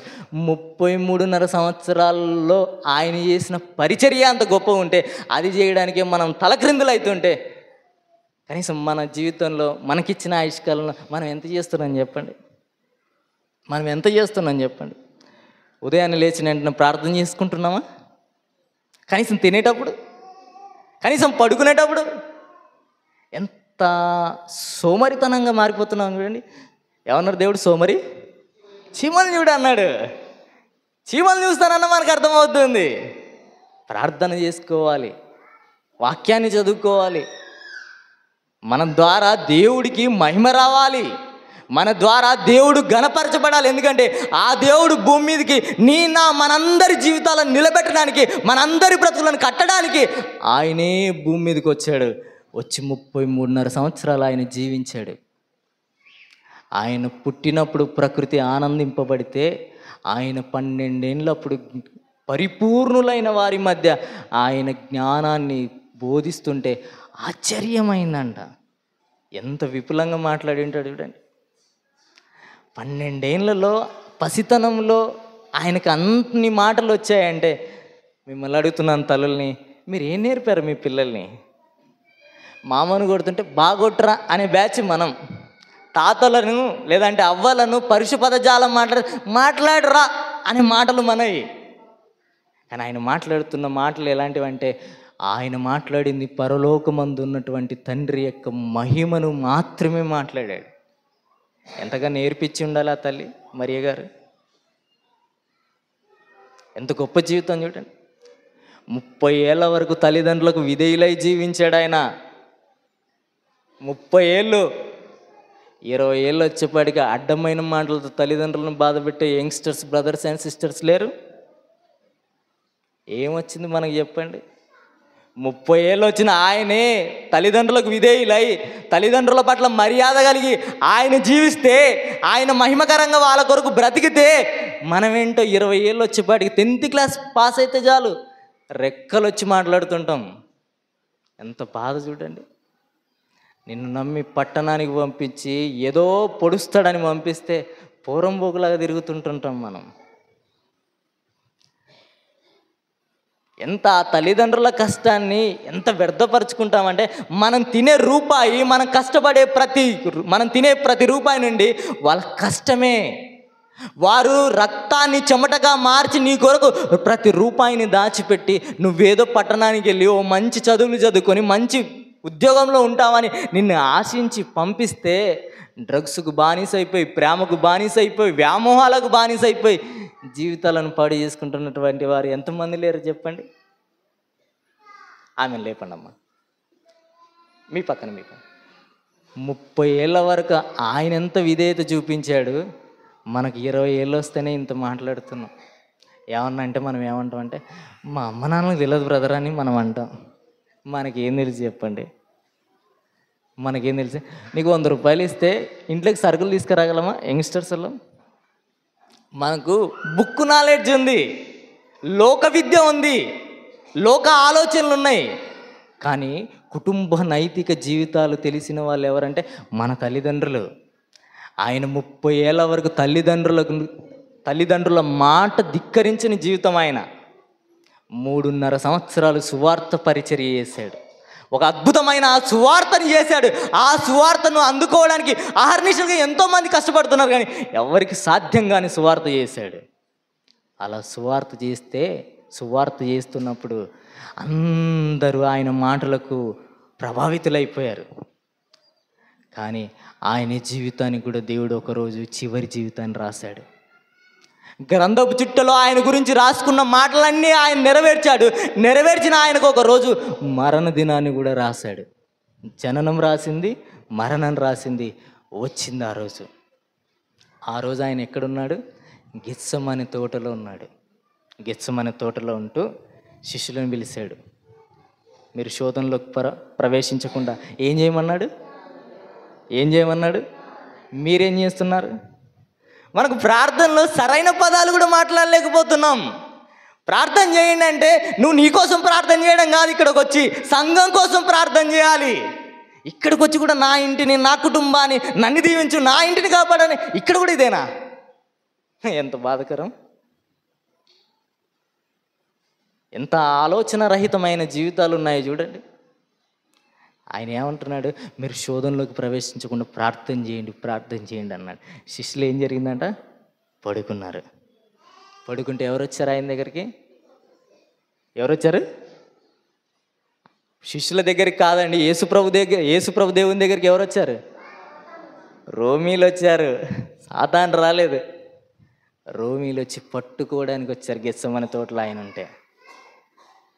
జరుగుతున్నటువంటి సంఘర్షణ మొత్తం, జరుగుతున్నటువంటి సందర్భం మొత్తం ఎక్కడ జరుగుతుందంటే రాత్రి వేళ జరుగుతుంది. ఒక రాత్రి వేళ ఒక మనిషిని పట్టుకోవడానికి రోమీలు ఎలా వచ్చారంటే, ఒక దొంగను పట్టుకుంటారు చూడు, అలా పట్టుకోవడానికి వచ్చారంట ఆయన్ని. ఒక మనిషిని, ఇప్పుడున్నటువంటి చట్టాల ప్రకారం ఒక మనిషిని హౌస్ అరెస్ట్ చేయాలంటేనే, గృహ నిర్బంధం చేయాలంటేనే ముందస్తు నోటీసులు జారీ చేస్తారు. కానీ ఈయనను అరెస్ట్ చేయడానికి ఎలాంటి నోటీసులు తీసుకోలేదంట. వచ్చారు, పట్టుకున్న ఆయన ఏం చేశారు? తీర్పులోకి తీసుకెళ్లారు. ప్రధాన యాజకుల దగ్గరికి వెళ్ళిపోయారు, సద్దుకాయల దగ్గరికి వెళ్ళిపోయారు, శాస్త్రుల దగ్గరికి వెళ్ళిపోయారు. ఆయన్ని పట్టించుకోలేదు. ఆయన తీర్పు ఎలా ఉందంటే, ఆయనకు వచ్చినటువంటి తీర్పు ఎక్కడ చూసినా అన్యాయమైన తీర్పే. ఆ తర్వాత అన్న దగ్గరికి తీసుకెళ్లారు, ఆ తర్వాత కయప దగ్గరికి తీసుకెళ్లారు, ఆ తర్వాత పిలాతు దగ్గరికి తీసుకెళ్లారు, ఆ తర్వాత హేరోదు దగ్గరికి తీసుకెళ్లారు, హేరోదు నుండి మరలా పిలాతు గారి దగ్గరికి తీసుకెళ్లారు. ఆ రాత్రి వేళ ఎన్ని ప్రయాణాలు చేశాడు చూడండి ఈయన. ఎన్ని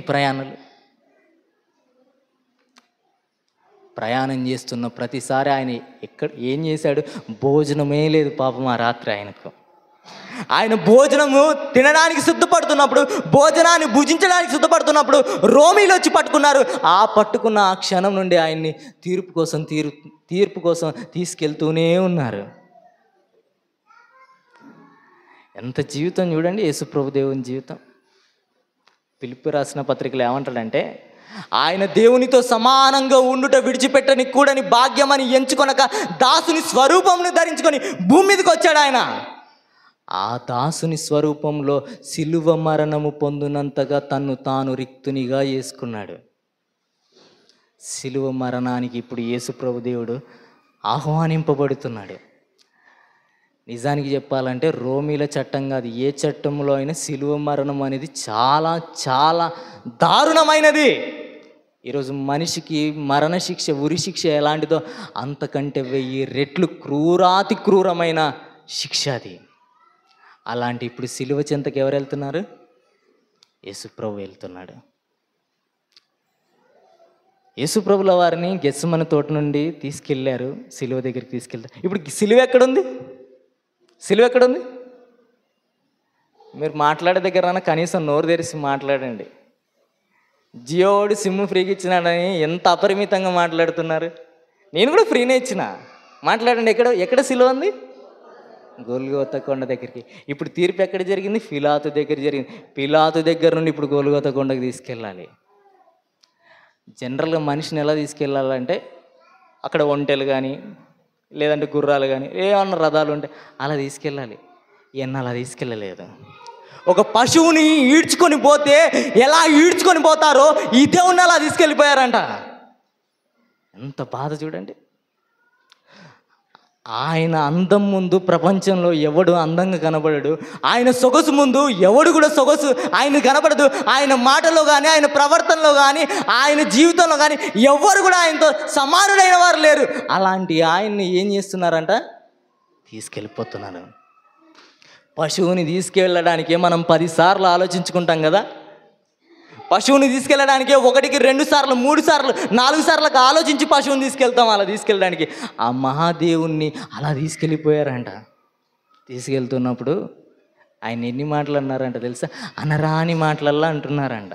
దూషణకరమైన, ఏళనకరమైన, బాధకరమైన మాటలు ఆయన్ని మాట్లాడుతుంటే ఆయన ఎక్కడైనా దూషించాడా? ఆయన ఎక్కడైనా హేళన చేశాడా? చేయలేదు. ఎందుకు దూషింపలేదంటే, ఎందుకు మాట్లాడలేదంటే, బొచ్చు కత్తరించి వాని ఎదుటిగా గొర్రెపిల్ల ఎలా మౌనంగా ఉంటుందో అలా మౌనంగా ఉండిపోయాడు. నీ తలపైన జీవకిరీటం రావడానికి ఆయన తలపైన ముళ్ళ కిరీటం పెట్టారు. నీ చేతుల్లోకి బహుమానం రావడానికి ఆయన చేతులకు మేకులు కొట్టారు. నీ కాళ్ళు సువార్త కొరకు పరిగెత్తాలని ఆయన కాళ్ళకు మేకులు కొట్టారు. ఆ సిలువ సంఘర్షణ నీకు అర్థమైతే, ఆ సిలువ విలువ నీకు అర్థమైతే సంఘంలో నువ్వేంటో తెలుస్తావు. నీకు సిలువ అర్థం కావట్లేదు, నీకు నువ్వు ఎట్టాగా అర్థం కాలేదు, నీకు నువ్వు ఎలా జీవించుకోలేకపోయావు. కనీసం సిలువ విలువ అయినా చూడాలిగా. నీ ఫోటో 1కి 100 సార్లు చూసుకుంటావు. అందంగా వచ్చిందా, అందంగా వచ్చిందా, అందంగా వచ్చిందా అని 1కి 2 సార్లు చూసుకుంటావే. ఆయన ఫోటోని ఎప్పుడైనా చూసావా? ఒక్కసారైనా చూసావా? సిలువ దగ్గరికి వస్తేనే నీకు అర్థమైద్ది ఆయన విలువ. సిలువ అంటే మీరు వేసుకునే సిలువలు కాదు, మీరు మెడల పైన వేసుకునే సిలువలు కాదు. ఆ సిలువ మొయ్యాలంటేనే ఓ లెవెల్ ఉండాలి, కరేజ్ ఉండాలి. ఆయన ఒకానొక సమయంలో సొమ్మసిల్లిపోయాడు పాపం. ఎందుకంటే అప్పటికి చాలా చాలా బలహీనత వెళ్ళిపోయాడు. కానీ మరలా సిలువను మోపించారు. సిలువను తీసుకెళ్తూ హాలీవుడ్ సినిమాలో ప్యాషన్ ఆఫ్ క్రైస్ట్ అని ఒక సినిమా ఉంటుంది. మీకు ఎంతమందికి అవగాహన ఉందో లేదో నాకు తెలియదు, కానీ అందులో డైరెక్టర్ మెల్ గిబ్సన్ అనే ఆయన, హీరో మెల్ గిబ్సన్ అనే ఆయన చెప్తాడు, మనం యేసుప్రభు వారి జీవితాన్ని గురించిన ఒక సినిమా తీస్తున్నాం. ఈ సినిమాకు హీరోలను సెలెక్ట్ చేసుకోవాలి. ఓ 2 హీరోలను చేసుకున్నాడు సెలెక్షన్. ఇప్పుడు సిలువ సన్నివేశం వాళ్ళ చూపించాలి ప్యాషన్ ఆఫ్ క్రైస్ట్లో. ఈ సిలువ సన్నివేశానికి వచ్చుతున్నప్పుడు కొరడా దెబ్బలు ఉన్నాయా లేదా? ఉన్నాయి. ఇప్పుడు ఈ కొరడా దెబ్బల సన్నివేశం జరుగుతుంది. బేసికల్గా సినిమా వాళ్ళు తీయాలంటే ఏం చేస్తారు? డూప్ శరీరాలు వేసుకొని సినిమా తీస్తారు. ఈయన జేమ్స్ అనే ఆయన కూడా డూప్ శరీరాలు వేసుకొని తీశాడు. అక్కడ యాక్టింగ్ చేస్తున్నప్పుడు బాగానే అనిపించింది, కానీ ఇప్పుడు రియల్గా రావాలి, యాక్టింగ్లోకి రియల్గా రావాలి. వస్తున్నప్పుడు రోమీల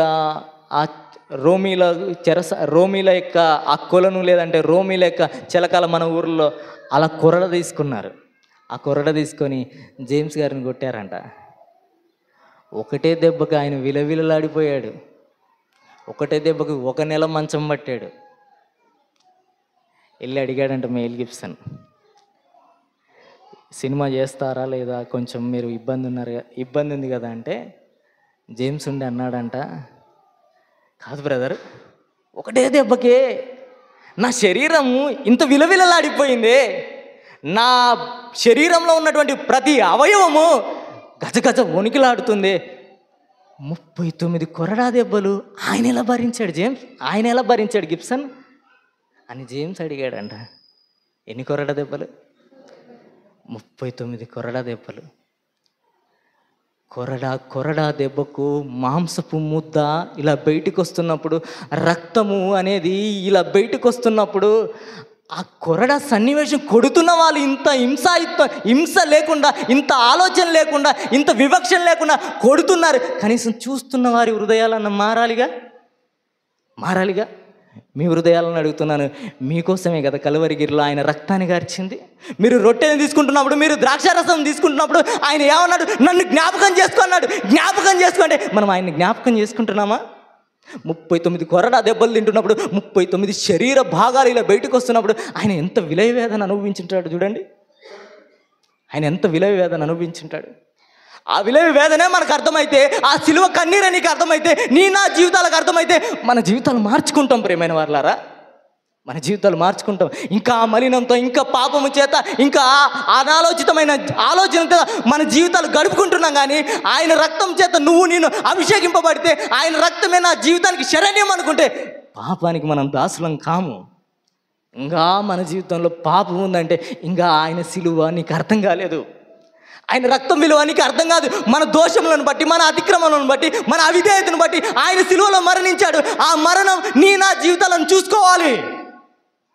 చూసుకుంటేనే మన జీవితాలు నిలబడతాయి. చూసుకోకపోతే మన బ్రతుకులు కట్టుబడవు. మనిషిని ఎవరిని చూసినా ఏదో లోపం కనపడుతుంది, కానీ ఆయన చూస్తే లోపం కనపడదు. వేవేలుపుల్లో గొప్పవాడు ఆయన. పరిశుద్ధుడు, నిర్దోషి, నిష్కలంకుడు, పాపులలో చేరక ప్రత్యేకంగా ఉండినవాడు. అలాంటి పరిశుద్ధుడైన దేవుడు సిలువ దగ్గరికి వచ్చి సిలువ మరణం పొందుతున్నాడంటే మనందరి జీవితాల కోసమే. సంఘాన్ని ఇలా స్థాపింపజేశాడు యేసుప్రభు దేవుడు. ఊరికే రాలేదు. కాబరు పిలిస్తే మీరు రాలేదు, పెద్దలు పిలిస్తే మీరు రాలేదు. మీకోసం ఒక ఆయన మహాలోకాన్ని విడిచిపెట్టి కలువరిగిరిలో ప్రాణం పెట్టాడు. మనిషిని సిలువేస్తే ఇలా నిటారుగా వేయాలి, కానీ ఈయన సిలువేస్తే ఇలా వర్టికల్గా వేస్తారు. శ్వాస నిశ్వాసలు అనేటివి రాకుండగా చాలా బ్రీతింగ్ ఇబ్బందికరంగా ఉంటుంది. అలాంటి కఠినమైన శిక్షణ వేశారు రోమీలు. ఆయన రక్తం ఎలాగ మారిందంట? నీళ్ళగా మారిపోయిందంటే రక్తం ఏరులై పారింది. నువ్వు ద్రాక్షారసం తీసుకుంటున్నప్పుడు ఈ రక్తం నా కోసమే కదా అని నీకు అర్థమవుతుందా?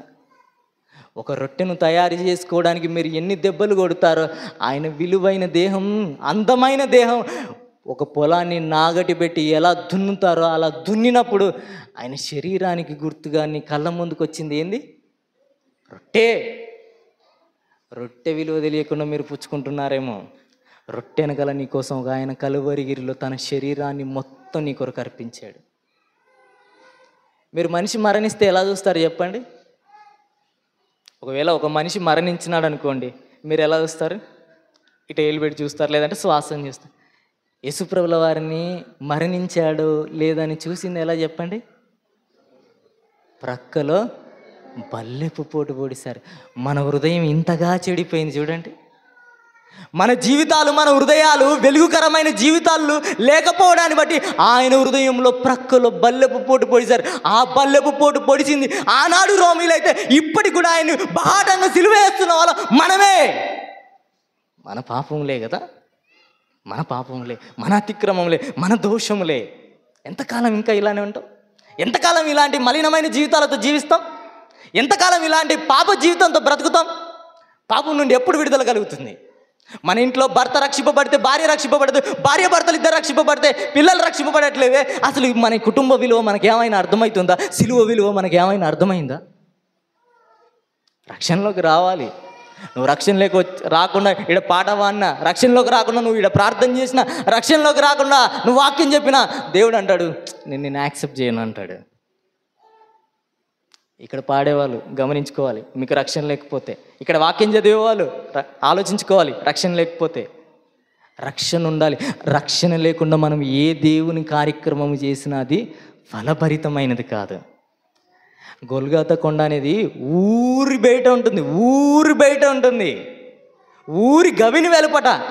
ఇప్పటికి కూడా చూడండి క్రైస్తవులను ఎక్కడ పెడుతుంటారు? ఊరి బయటనే. మన దేవుణ్ణే పెట్టినప్పుడు మనం ఎంత చెప్పండి? మనం అనుకుంటున్నాం ఊరి బయట ఉన్న వాళ్ళమని మనం అనుకున్నాం. మనం చదివితే ఊరి లోపలికి ఎంటర్ అవ్వాలి.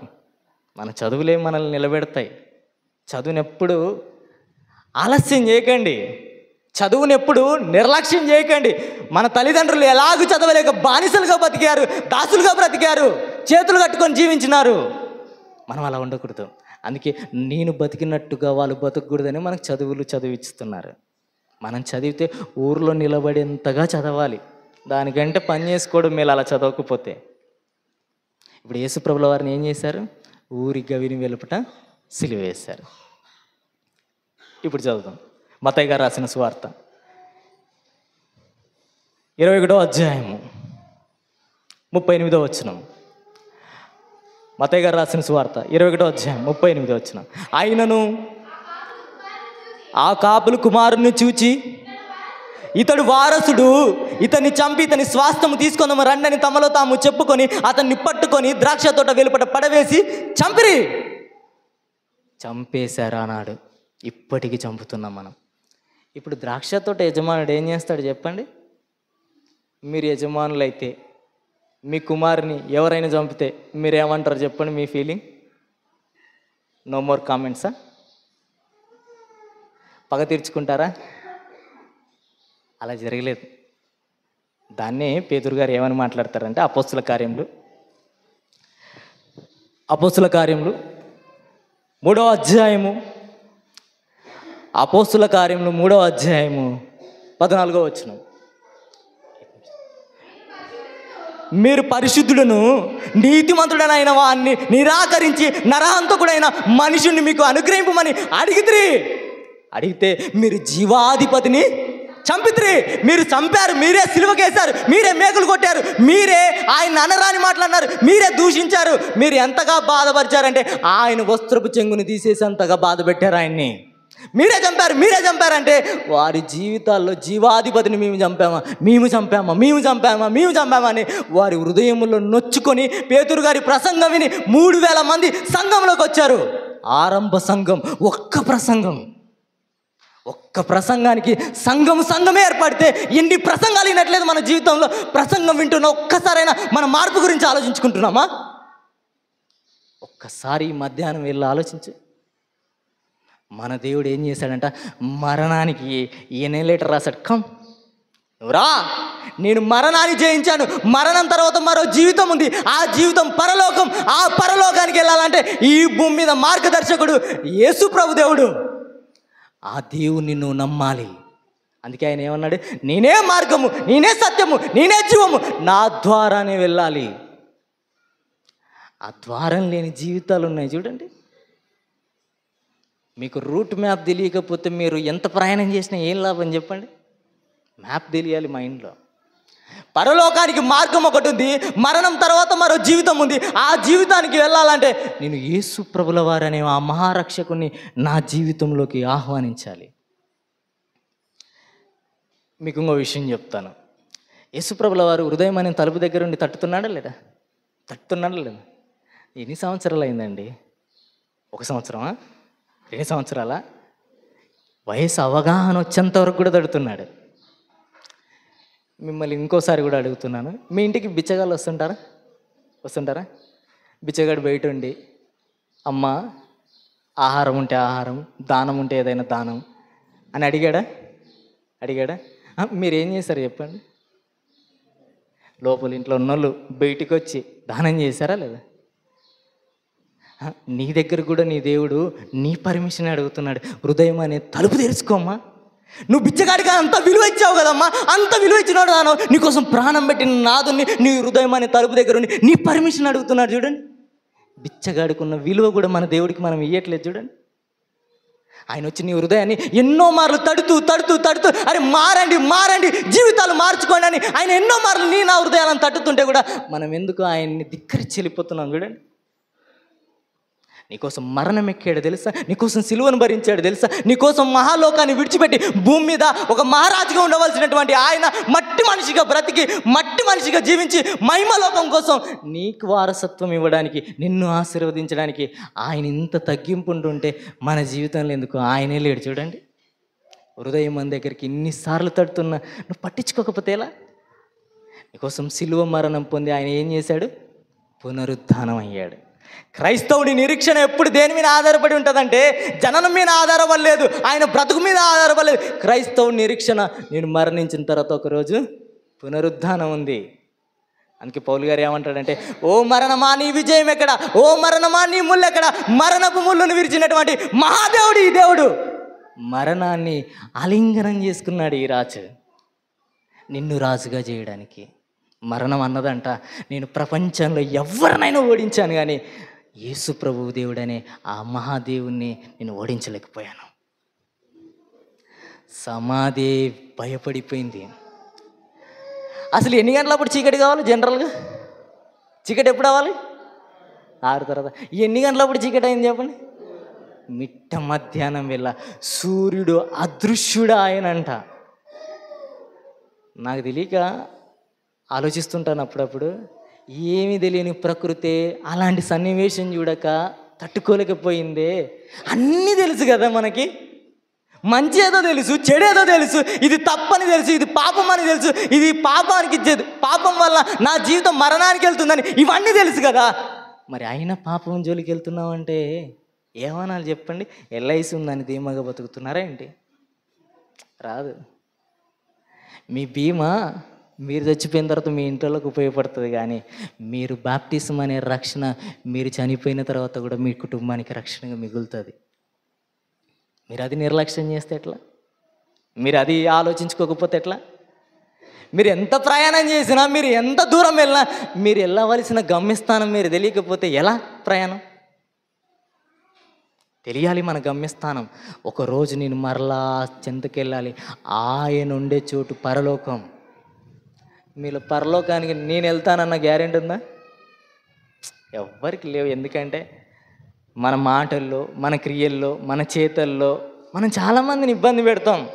మనం ఆదివారం ఆరాధికులం అంతే. ఒక్కసారి ఆరాధన అయిపోయిన తర్వాత తెలుస్తుంది మనం ఏంటో. పొరపాటున మన ఇంటి మీదకి అవతల ఇంటి వాళ్ళు కసి వేస్తే అర్థమైద్ది మనం ఆరాధికులం ఎంతనో. ఒక్కరోజు సీరియల్ మిస్ అయితే అర్థమైద్ది మనం ఎంత ఆరాధికులమో. ఒక్కరోజు మ్యాచ్ మిస్ అయితే అర్థమవుతుంటుంది మనం ఎలాంటి ఆరాధికులమో. ఇంత ఆరాధికులం చూడండి. ఆరాధన అంటే అర్థం కాలేదు మనకి. ఆరాధన అంటే ఏమన్నాడు తెలుసా? ఆత్మతో సత్యముతో ఆయనను ఆరాధించాలి. నీ ఆత్మ సత్యంగా మారేది ఎప్పుడంటే ఈ సత్యవంతుడైన, ఈ సత్యప్రవర్తుడైన ఈ దేవుణ్ణి నువ్వు విశ్వసించినప్పుడే. ఈ దేవుణ్ణి నువ్వు విశ్వసించకుండా నీ జీవితాన్ని ఎలా పెట్టుకుంటున్నావో ఆలోచించుకుంటున్నాడు. ఇంకా నీకు ఈ దేవుడు అర్థం కాలేదా? ఇంకా ఈ దేవుని ప్రేమ నీకు అర్థం కాలేదా? అర్థం కాకపోతే దేవుడిస్తున్నటువంటి స్వీట్ వార్నింగ్ ఏం తెలుసా? యోహాను గారు రాసిన సువార్త 3వ అధ్యాయం, యోహాను గారు రాసిన సువార్త 3వ అధ్యాయము 36వ వచనం. యోహాను గారు రాసిన సువార్త 3వ అధ్యాయం 36వ వచనం. కుమారుని యందు విశ్వాసం ఉంచువాడే నిత్య జీవము గలవాడు. కుమారునికి విధేయుడు కాని వాడు జీవము చూడడు కానీ దేవుని ఉగ్రత వాని మీదకి వస్తుంది. అందుకే మీరు కుమారుణ్ణి ముద్దు పెట్టుకోండి. ముద్దు పెట్టుకోవడం అంటే ఫోటోని పెట్టుకునేరు. మనం అంతే, ముద్దు పెట్టుకోమన్నాడు కదని ఫోటోని చూసి ముద్దు పెట్టుకుంటున్నాం. ఫోటోని కాదు, ఆయన జీవితంలోకి ఆహ్వానించండి. ఆహ్వానించలేకపోతున్నారేమో. పిలువని పెళ్ళిళ్ళకి వెళ్ళి భోజనాలు తిన్న బతుకులు మనవి. పిలిచాడు ఆయన నిన్ను రమ్మని, ప్రయాసపడి భారం మోస్తున్న సమస్త జనులారా నా యొద్దకు రండి అన్నాడు. వచ్చి ఏం చేయమన్నాడు? విశ్రాంతి తీసుకోమన్నాడు కదా. నిన్నేమన్నా కష్టపడమన్నాడా? విశ్రాంతిలోకి రావడానికి మీకు ఎందుకు ఇంత ఇబ్బంది? పిలిచి డబ్బులు ఇస్తానంటుంటే, పిలిచి నిత్య జీవం ఇస్తానంటుంటే, పిలిచి మిమ్మల్ని పరలోకానికి తీసుకెళ్తాను, పిలిచి మిమ్మల్ని స్వాస్థ్యం ఇస్తానని మిమ్మల్ని పిలుస్తుంటే ఇంకా మీరు రాకపోతే ఎలా? లోకం ఉందానే? ఎంతకాలం బతుకుతావు? ఎంతకాలం జీవిస్తావు? ఎంతకాలం నీ బ్రతుకు ఇంకా లోకంలో కలుసుకుంటావు చెప్పు? లోకం అనేది ఏదో ఒక రోజు నిన్ను పాడు చేసి అపవిత్రంగా మారుస్తుంది. కానీ ఈ దేవునితో సహవాసం చేసిన వాళ్ళు పడిపోరు. వ్యభిచారము చేత పట్టబడిన స్త్రీ వస్తే వ్యభిచారంలో కూర్చోబడిన ఆవిడ జీవితాన్ని అమ్మ అని పిలిచి ఆవిడ జీవితానికి అంతర్రక్షణ అర్థమైపోయింది. ఇంకా మన జీవితాలకు అర్థం కాకపోతే ఎలా? ఒకనాడు సమరయ స్త్రీ వచ్చింది. సమరయ స్త్రీది మనం ఎన్నిసార్లు చదువుకోలేకుంటాం చూడండి. జీవితాన్ని నిలబెట్టుకుంటుంది ఆవిడ. ఇలాంటి ఎన్నో ఉన్నాయి. వాళ్ళకి ఏమన్నా పొద్దుముగులు వాక్యం చెప్పాడా? వాళ్ళకి ఏమైనా ఒక రోజుల్లో కేటాయించినాడా? లేదు.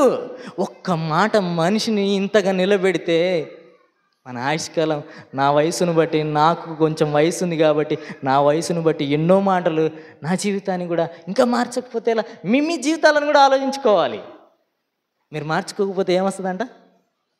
ఉగ్రత వస్తుంది. జనరల్గా మీరు ఎండాకాలంలో ఇలాంటి సిమెంట్ రేకుల కింద ఎంతసేపు ఉంటారు? సిమెంట్ రేకుల కిందే ఎంతసేపు ఉంటారు? గంట ఉంటారా? 2 గంటలు? అర్ధగంట? 10 నిమిషాలు? చెమటలు గారిపోతాయి కదండి. మరి మీరు పాతాళం నరకం అనేది సినిమాలో ఉన్నట్టు మీరు ఊహించుకుంటున్నారేమో. అందంగా ఉంటుంది, వాళ్ళు ఉంటారని మీరు అనుకుంటున్నారేమో. అట్టుండదు నరకం. నరకం అంటే ఏంటో ధనవంతుడికి అర్థమైపోయింది. అక్కడ నిత్యము కాలుచు మండుచున్నటువంటి అగ్నిగుండం. అగ్నిగుండంలోకి వెళ్ళిన ధనవంతుడిని అడిగితే తెలుస్తుంది. ధనవంతుడు చేసిన నేరం ఏంటి చెప్పండి? నరహత్య చేశాడా? దొంగతనం చేశాడా? వ్యభిచారం చేశాడా? పొరుగు వాంది ఏదైనా ఆశించాడా? ఏం చేశాడు చెప్పండి? ఏం చేశాడు చెప్పండి? కొంచెం గట్టిగా. దాన్నే ఏమన్నాడంటే ఆయనకిష్టమైనట్టు బ్రతికాడు. నీకు ఇష్టమైనట్టు నువ్వు బ్రతికితే, నీకు ఇష్టమైన జీవితాన్ని నువ్వు గడిపితే నరకం ఉంది అంటున్నాడు దేవుడు. లాజరు దరిద్రుడై ఉండి భక్తితో జీవించాడు. ఎవరు వచ్చారంట ఆయన తీసుకెళ్ళడానికి? ఎంత గొప్ప జీవితం చూడండి, ఎంత గొప్ప జీవితం అయింది. మిమ్మల్ని తీసుకెళ్ళడానికి కనీసం పెద్ద దూతలు రాకపోయినా చిన్న దూతలైనా రావాలి కదా. వస్తాయా? మన ఇంట్లో వాళ్ళే రారేమో మోయడానికి. మీరు అర్థం కావాలి. అప్పులు చేశారంటే కొడుకు కూడా పూడ్చడానికి రాడు. మీకు అర్థమవుతుందో లేదో? మీరు భక్తితో బ్రతికి చూడండి, ఆత్మీయులే నిన్ను అన్ని కార్యక్రమాలు చేస్తారు. మీరు భక్తితో చూడండి, మీ సంఘమే మీకోసం నిలబడుద్ది. మీరు సంఘ సహవాసంలో జాగ్రత్త కలిగి మీ జీవితాలను నిలబెట్టుకోండి, సంఘం అన్నీ చూసుకుంటుంది. ఇప్పుడు సంఘం ఏంటో అర్థం కావాలి మీకు. సంఘం ఊరికే రాలేదు. సంఘం కోసం ప్రాణం పెట్టిన ఒక ఆయన ఉన్నాడు. ఆయన ఎవరు? గట్టిగా ఒకసారి అనండి. మేలుకున్న వాళ్ళు అందరు అనండి. మేలుకున్నోళ్ళు, పడుకున్న వాళ్ళు అందరూ అంటున్నట్టున్నారు. మీరు కొట్లాడేటప్పుడు ఇదే వాయిసే ఉంటుందా? ఇదే వాయిస్ ఉంటుంది. మీరు కూలి పనులు చేసుకుంటుంటారు కదా, ఆకలి అయిందంటే మీ ఆయనకి ఫోన్ చేసి ఇలానే అన్నం తీసుకురండి అని అంటారా? అనరు కదా. ఇలా చెప్పమని నేను నా పేరు అడగలే, ఆయన పేరు చెప్పుకోవడానికి కూడా మనం సిగ్గుపడుతున్నాం చూడండి. నువ్వు సిగ్గుపడితే నీ కోసం ప్రాణం పెట్టడానికి ఆయన సిగ్గు విడిచొచ్చాడు తెలుసా. ఒక నిండు యవనస్తుడి వస్త్రపు చెంగు తీసివేస్తే కూడా ఆయన ఏమీ బాధపడలేదు, వస్త్రహీనుడిగా మారిపోయాడు తెలుసా నీకోసం. సిగ్గు అనేది విడిచిపెట్టాడు సంఘము అనే దానికోసం. ఏ సంఘం కోసం? ఈ సంఘం కోసం, మీ ఊరిలో ఉన్నటువంటి సంఘం కోసం ఆయనే సిలువెక్కాడు. మీ ఊరిలో ఉన్న సంఘానికి ఒక వస్త్రాన్ని ధరింపజేయడానికి ఆయనే వస్త్రాలు తీసేసుకున్నాడు. మీ ఊరిలో ఉన్నటువంటి సంఘానికి జీవ కిరీటం ఇవ్వడానికి ఆయన సిలువలో ముళ్ళ కిరీటాన్ని అనుభవించాడు. మీ ఊర్లో ఉన్న సంఘం మీదకి సిలువ రావడానికి ఆయనే సిలువ మీదకి ఎక్కాడు. సిలువకి అదృష్టం ఎక్కినందుకు ఆయనకి సిలువకి అదృష్టం ఉంటుందా లేదా? సిలువని యేసు ప్రభుల వారిని తాకినందుకే సిలువ అంత గొప్పదైతే మరి మనం ఎంత గొప్పలని చెప్పండి. మనల్ని ఏమైనా తాకుతున్నాడా ఆయన? ఏమన్నా తాకుతున్నాడా? ఆలోచించండి. మీరే పెద్ద మనసుతో, మీరు అందరూ పెద్దోళ్ళే, పిల్లబచ్చగా నేను చెప్పడం ఇది. మీరు మారకపోతే ఎట్లా చెప్పండి? మారు మనసుకు తగిన ఫలాలు రావాలి. నేను ఒక పండు వేస్తే మీరు ఇంకో పండు తెచ్చుకుంటే ఎలా? తినే విషయంలో జాగ్రత్త, పడుకునే విషయంలో జాగ్రత్త. ఇన్ని జాగ్రత్తలు చెప్తున్నాం కదా. పాపం అనేది ఒకటి ఉంది, దాని విషయంలో జాగ్రత్త అనేది ఎవరైనా చెప్పుకుంటున్నారా? మీకు భయం లేదు దేవుడు అంటే. ఎవ్వరు చూడట్లేదని నువ్వేమేమో చేస్తుంటావేమో. ఒకరోజు దేవుడు నిన్ను నన్ను ఎల్ఈడి స్క్రీన్ వేస్తాడు. ఎల్ఈడి స్క్రీన్ వేసి జయరాజ్ నీదే జీవితం అంటాడు. ఎంత దారుణంగా ఉంటుంది చూడండి. బాగుంటుందా అది? అది బాగోదు, చాలా బాగోదు. చాలా దుర్భరమైన జీవితం అది. గొర్రె పిల్లకి ఏదైనా బుడద కానీ ఏదైనా గలీజ్ కానీ తగిలితే అది దులుపుకొని పోతుందా? అట్లే ఉంటుందా? పంది పొరలాడు. ఇంకా మనం పాపంతో పొరలాడుతూ ఉంటే మనం ఎవరు? నేనేమనలేదు చూడండి. మళ్ళీ మనం ఎవరు? గొర్రెలాగా మారండి అన్నాడు. ఓ ప్రధాన కాపరి గొర్రె పిల్లగా వచ్చి నశించిపోతున్నటువంటి మన జీవితాలను నిలబెట్టడానికి ఆయన తన ప్రాణాన్ని ఇచ్చాడే. గొర్రెకు నాయకుడు అలానే ఉన్నాడు. మనం చాలామంది మీరు గొర్రెలు అంటుంటారు. మేము గొర్రెలం, ఎవ్వరి మాట వినాం, ఆయన మాటే వింటాం అని చెప్పుకోవాలి మనం. చాలామంది ఆయన్ని హేళనకరంగా మాట్లాడుతున్నారు. మీ దేవుడు 3 మేకలు పీక్కోలేదు అని. ఆయన 3 మేకలు పీక్కోవడం కాదు, ఆయన మాట్లాడితే జీవితాలు బాగుపడ్డాయి. ఎక్కడో ఉన్నటువంటి మత్స్యం గర్భాన శకం ఉంది. ఆ శకాన్ని తీసుకొచ్చి కైసర్కు పన్ను కట్టమన్నాడు. శతాధిపతి కుమారుణ్ణి స్వస్థతపరిచాడు. ఎన్ని రోగాలున్నా అవన్నీ ఇచ్చాడు. అంత గొప్ప దేవుడికి 3 మేకలు పీక్కోలేడా? ఆయన ప్రార్థన చేస్తే 12 సేనా వ్యూహములు దిగొస్తాయి. ఆయన ప్రార్థన చేస్తే ఒకరోజు గాలి సముద్రం అణిగిపోయింది. అది మా దేవుడి క్యాపబిలిటీ. ఆయన 3 మేకులు ఎందుకు తీసుకోలేదంటే ఈ మహాసామ్రాజ్యం, ఒక సామ్రాజ్యం రావాలి. ఈ సామ్రాజ్యం సంఘం. ఈ సంఘాన్ని నిర్మించడానికి ఆయన నిశ్శబ్దమైపోయాడు. ఆ రోజు గెలిచింది శబ్దం, కానీ గెలిచింది నిశ్శబ్దం. నిశ్శబ్దంగా ఉండాలి దేవుడి దగ్గర. ఏమీ రాదనే ఉండాలి. అన్నీ వచ్చంటే ఆయనకంటే గొప్పలం కాదు. మనం ఆస్తులు ఉన్నాయని, అంతస్తులు ఉన్నాయని, ఐశ్వర్యం ఉందని, అందం ఉందని కాదు. ఎన్ని ఉన్నా, ఇందాక ఎవరో పాట పాడారు, ఎన్ని ఉన్న మారు మనసు లేకపోతే వేస్టే. మరి మారు మనసు ఉందా? ఇది బస్ టికెట్ కాదు కొంటే రావడానికి. మీ జీవితాలు వాక్యం చేత ఎప్పటికప్పుడు ఉదక స్నానం చేత పరిశుద్ధపరచుకోవాలి. అలా పరిశుద్ధపరచుకోకపోతే ఏమొస్తుంది? ఉగ్రత వస్తుంది. ఉగ్రతలోకి పోవాలని మీరు ఎవరైనా కోరుకుంటారా? మేము ఉగ్రత పోతాం బ్రదర్ అన్నవాళ్ళు దయచేసి మీ హస్తములను ఎత్తండి, ఒకసారి చేతులు ఎత్తండి. మరి మీరు పరలోకం వెళ్ళాలనుకుంటే మీ భర్త కోసం ప్రార్థన చేయండి, మీ భార్య కోసం ప్రార్థన చేయండి, మీ పిల్లల కోసం ప్రార్థన చేయండి. మీరు ఎవరైనా రక్షణ లేకుండా ఉన్నారంటే, రక్షణ జీవితం యేసుప్రభు లేకుండా ఉన్నాడంటే చచ్చిన శవాలు తెలుసాళ్ళు. మీరు శవాన్ని పెట్టుకొని ప్రశాంతంగా తింటున్నారండి బాబు. మీకు అర్థం కావట్లేదేమో. మీరు శవాలను పెట్టుకొని ప్రశాంతంగా ఉంటున్నారు. మీ భర్త లేకపోతే రక్షణలోకి రప్పించుకోండి. అలానే భర్త మీద రుద్దడం కాదు. భార్య ఏం చేయాలంట? మీ స్వపురుషులకు లోబడి ఉండాలి. ఎంత లోబడి ఉండాలంటే వాక్యము చేత మీరు సత్ప్రవర్తన కలిగి ఉంటేనే మీ భర్త మారుతాడు. ఇంటికి ఇల్లాలు ఎవరు? మీరే. మీరు బాగుంటేనే ఇల్లు బాగుంటుంది. అందుకని మీకోసం ఏమో సీరియల్ అన్నీ పెడుతుంటారు. ఒకటన్నా మిమ్మల్ని నిలబెట్టిందా? కార్తీక దీపాలు చూసి మీ దీపాలు ఆర్పుకుంటున్నారు. అత్త కోడలు సీరియల్ చూసి మీరు అత్త కోడలు గొడవ పడుతున్నారు. ఎంత బాధ చూడండి. మీరు చాలామంది ఇక్కడ సీరియల్ చూసేవాళ్ళు ఉంటారు, చాలామంది సినిమాలు చూసేవాళ్ళు వచ్చారు. ఆనందం ఏమైనా దొరికిందో చెప్పండి. సంతోషం ఏమైనా దొరికిందా? దొరకలే. చూసినంతసేపే ఆనందం, కానీ ఈయన నమ్మితే ఆనందం అనంతకాలం ఉంటుంది. అందుకే పౌలు గారు ఏమంటారంటే, ఆనందించుడి, ఆనందించుడి, మరలా చెప్పుదును ప్రభువునందు ఆనందించుడి. ఆనందం కావాలంటే ఈయన నమ్మండి. లేదు మాకు ఆనందం వద్దు, దుఃఖమే కావాలనుకుంటే మీ ఇష్టం ఉన్నదని. అడ్రస్ మీకే ఇచ్చినాను, నిర్ణయం మీదే. మారు మనసు పొందండి, పాపక్షమాపణ పొందండి, ప్రభువుని నమ్మండి, విశ్వసించండి, మీ కుటుంబాలను కట్టుకోండి. అట్టి కృప దేవుడు మీ అందరికి కలుగజేయాలని మనసారా కోరుకుంటున్నాను.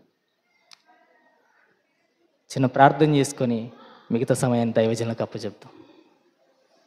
ఆలస్యమైనట్టుంది, మన్నించండి పెద్ద మనసుతో. దయచేసి అందరూ మోకరించండి, అందరూ మోకరించండి. ఆరోగ్య సమస్యలు ఉన్న వాళ్ళు తప్ప మిగతా వాళ్ళు అందరూ మోకరించండి. బయట ఉన్న వాళ్ళు కూడా బయట ఉన్న వాళ్ళు దయచేసి మోకరించండి, ప్రార్థనలో ఏకీభవిద్దాం. పరిశుద్ధుడమైన మా దేవా, మీ పరిశుద్ధమైన దివ్యమైన పాదములకు వందనాలు తండ్రి. మీరు మమ్మల్ని ప్రేమించి మా జీవితాలను కట్టుకోవడానికి మీ కుమారుడు, మా రక్షకుడైన యేసు ప్రభుల వారిని ఈ భూమి మీదకి పంపించినందుకు మీకు వందనాలు దేవా. మలినమైన మా జీవితాలు, పాపము చేత పాపానికి బందీ అయిన మా జీవితాలు, దుష్ట ఆలోచనలతో, దుష్టమైన హృదయాలతో నలిగిపోయి సమిసిపోయిన మా బ్రతుకుల కోసం మీ కుమారుడైన యేసు ప్రభుల వారిని మీరు సిలువకెక్కించారు నాయన. మా జీవితం ఎంత దుర్భరమైన జీవితం అంటే అంత దుర్భరమైన జీవితాన్ని నిలబెట్టడానికి పరిశుద్ధుడు, నిర్దోషి, నిష్కలంకుడైన ఆయనే సిలువెక్కాడు నాయన. ఆయన మరణాన్ని చూస్తున్నప్పుడల్లా మా జీవితాలను మార్చుకుంటూ కృపనివ్వండి ఆయన. ఆయన తిన్న కొరడా దెబ్బలు కానీ, ఆయన కొట్టిన మేకులు కానీ, ఆయన తలపైన పెట్టిన ముళ్ళ కిరీటాన్ని ఇవైనా చూసి మా హృదయాలను కట్టండి ఆయన, మా బ్రతుకులను నిలబెట్టండి ఆయన. ఆదివారము అంటే ఆ ఆరాధనలో మేము సమయాన్ని పాటించడం కృపనివ్వమని వేడుకున్నాం దేవా. లోకంలో వేటి కొరకు మేము సమయాన్ని ఇచ్చిస్తున్నాం దేవా. లోకంలో దేని కొరకు మా సమయాలను పాడు చేసుకుంటున్నామేమో దేవా. ఆరాధనలో సమయాన్ని సద్వినియోగం చేసుకుంటాం, సమయాన్ని కాపాడుకోవడం కృపనివ్వండి. మారు మనసు లేని, పాపక్షమాపణ లేని జీవితాలు మీకు ఇష్టమైనవి కావని సంగతి తెలిసి కూడా మేము ఇంకా పాపంలో బతుకుతున్నామేమో నాయన. మమ్మల్ని మన్నించి దేవా, మమ్మల్ని కట్టండి నాయన, మమ్మల్ని నిలబెట్టండి, మమ్మల్ని మార్చండి నాయన. మీరు అనుకున్నట్టుగా మారు మనసు జీవితాన్ని మాలో ఫలింప చేయడం కృపనివ్వండి. శోక సముద్రంలో నలిగిపోయిన మా జీవితం, కష్టాల కొలిమిలో నలిగిపోయిన మా బ్రతుకులను కట్టడానికి మీరే స్వయాన్ని వచ్చి మా జీవితాలు నిలబెట్టడానికి అవకాశం ఇస్తున్నప్పటికీ కూడా మేము ఇంకా మార్చుకోకపోతే మమ్మల్ని మన్నించండి నాయన, మమ్మల్ని మార్చమని వేడుకుంటున్నాం.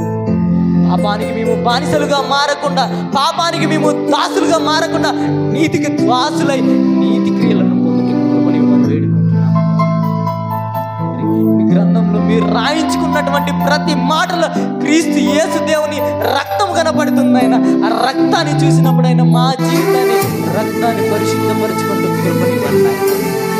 నలగొట్టబడిన దేహాన్ని చూసి మా జీవితాలు కూడా నలగొట్టుకొని ఆయన కొరకు నమ్మకమైన జీవితాన్ని కలిగి కృపనివ్వండి. మార్చండి, మార్చుకుని ఆయన మా కుటుంబాలను మార్చండి, ఇంట్లో ఉన్నటువంటి ప్రతి ఒక్కరి జీవితాలను మార్చండి ఆయన. సంఘాన్ని దీవించండి, సంఘ నాయకులను దీవించండి, సంఘ కాపరిని దీవించండి ఆయన.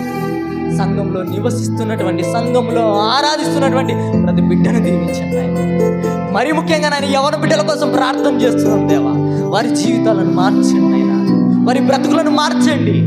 అనవసరమైన లోక ఆలోచనలతో, లోకపు వినోదాల కోసం వారి జీవితాలను పాడు చేసుకోకుండా నాయన కొరకు పరిశుద్ధంగా నిలబడే భాగ్యాన్ని దయచేస్తారని నమ్ముతున్నాం.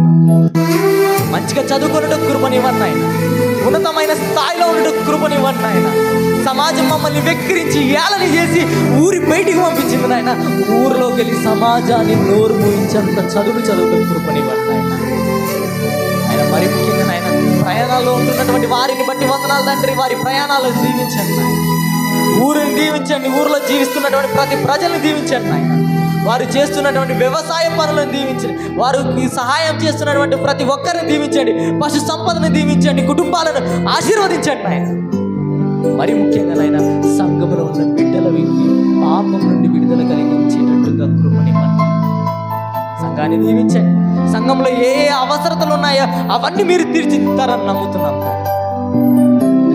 మమ్మల్ని ప్రేమించి ఈ అవకాశం ఇచ్చినటువంటి స్థానిక దైవజనులను బట్టి వందనాలు తండ్రి. ఆయన చేస్తున్నటువంటి పరిచర్యను దీవించండి. ఆయనకు సహకరిస్తున్నటువంటి సంఘ పెద్దలను దీవించండి. సంఘ సెక్రటరీని దీవించండి. ఖజానాదారుని దీవించండి. సహకరిస్తున్నటువంటి సంఘంలో ప్రతి బిడ్డను దీవించి ఆశీర్వదిస్తారన్నాం. మరలా మీ చిత్తమైతే మీ కుమారుడు రాకడ ఆలస్యమైతే మరలా ఈ సంఘంతో కలిసి మీ మాటలు మాట్లాడటకు, మీ మాటలను చెప్పుటకు, మీ మాటలను ఉపదేశించుటకు మీరు కృపణిస్తారని నమ్ముతూ మరలా మీ చిత్తమైతే మీ కుమారుడి రాకడ ఆలస్యమైతే సంఘముతో ఇలాంటి హెచ్చరిక మాటలను నేర్చుకొని ఒకరినొకరము పురికొలుపుకొని మీ కొరకు నమ్మకంగా జీవించే భాగ్యాన్ని మా అందరికీ దయచేస్తారని నమ్ముతూ ఈ ప్రార్థన యేసయ్య పేరట మీకు సమర్పిస్తున్నాం తండ్రి. ఆమేన్. అందరికీ వందనాలు. ప్రార్థన మా యూట్యూబ్ ఛానల్ ఉంటుంది. వర్డ్ ఆఫ్ గాడ్ MBNR అనే మా యూట్యూబ్ ఛానల్ ఉంటుంది. ఆ ఛానల్ సబ్స్క్రైబ్ చేసుకోండి. ఇంకోటి ఏంటంటే మేము ప్రతి ఆదివారం బైబిల్ ఎగ్జామ్ పెడుతున్నాం. నాకు తెలిసి ఈ వారం ప్రకటన గ్రంథం మీద ఎగ్జామ్ ఉంటుంది. ఆ ఎగ్జామ్ కొరకు మీరు ఎవరైనా ఆసక్తి కలిగి రాస్తాం అనుకుంటే, అంటే మీరు వచ్చి ప్రయాణం చేసేది కాదు ఇది. మీకు గూగుల్ లింక్ ఒకటి ప్రొవైడ్ చేయబడుతుంది. ఆ గూగుల్ లింక్లో మీ పేరు, మీ ఊరు, మీ నంబర్ ఇస్తే దాంట్లోనే ఎగ్జామ్ కూడా అలానే ఉంటుంది. రాయండి. దాని కొరకు మా నంబర్ చెప్తున్నాను. ఎవరైనా ఆసక్తి ఉన్న వాళ్ళు రాసుకోండి. 9391555677. మరొకసారి 9391555677. ఇది మా వాట్సాప్ నంబర్. ఆ వాట్సాప్ నంబర్ని మీరు సంప్రదిస్తే మీకు ఎగ్జామ్ గురించినటువంటి ప్యాటర్న్ మొత్తం మా టీం వాళ్ళు తెలియజేస్తారు. అందుని బట్టి మీ అందరికీ వందనాలు తెలియజేసుకుంటూ అందరికీ థ్యాంక్ యూ.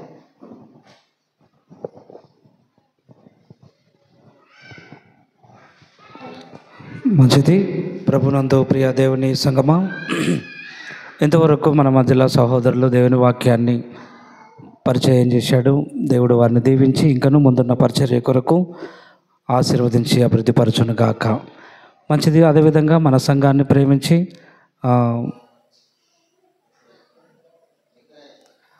మరి పైపాడు సంఘ వాస్తవ్యులు జకరయ్య పాస్టర్ గారు వచ్చి ఉన్నారు. వారు కొన్ని పరిచయ మాటలు తెలియజేయాలని వారికి సమయాన్ని అప్పగిస్తున్నాను.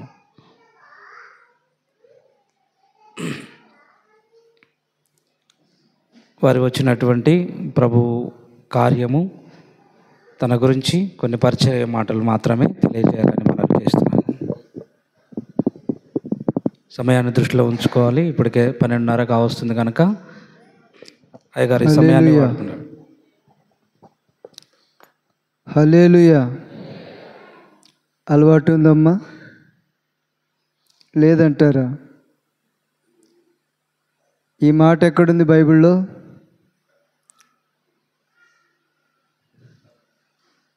ప్రకటన 19వ అధ్యాయంలో ఉంది.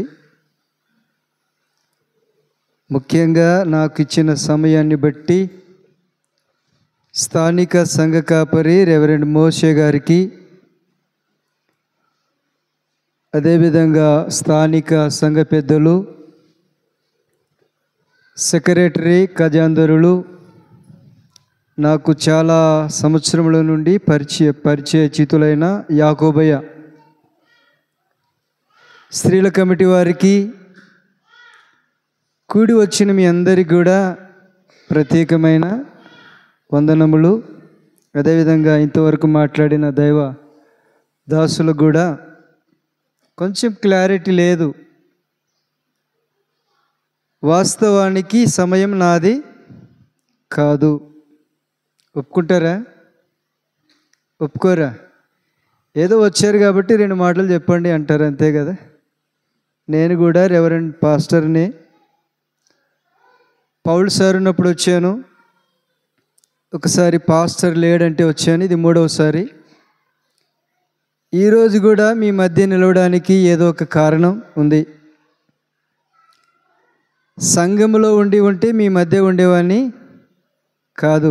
కారణం ఏమిటంటే చిన్న ముళ్ళు తాకి కాలు ఇన్ఫెక్షన్ అయి పెంచికలపాడు హాస్పిటల్లో ఆపరేషన్ జరిగింది. దాదాపుగా 2 లక్షలతో కూడిన భారం. అయినా కాళ్ళు తీసివేస్తామన్నారు. నేను అనుకున్న ప్రార్థన చేసుకొని, ప్రభువా 99లో ఎబ్రోన్ సహవాసంలో రక్షింపబడ్డాను.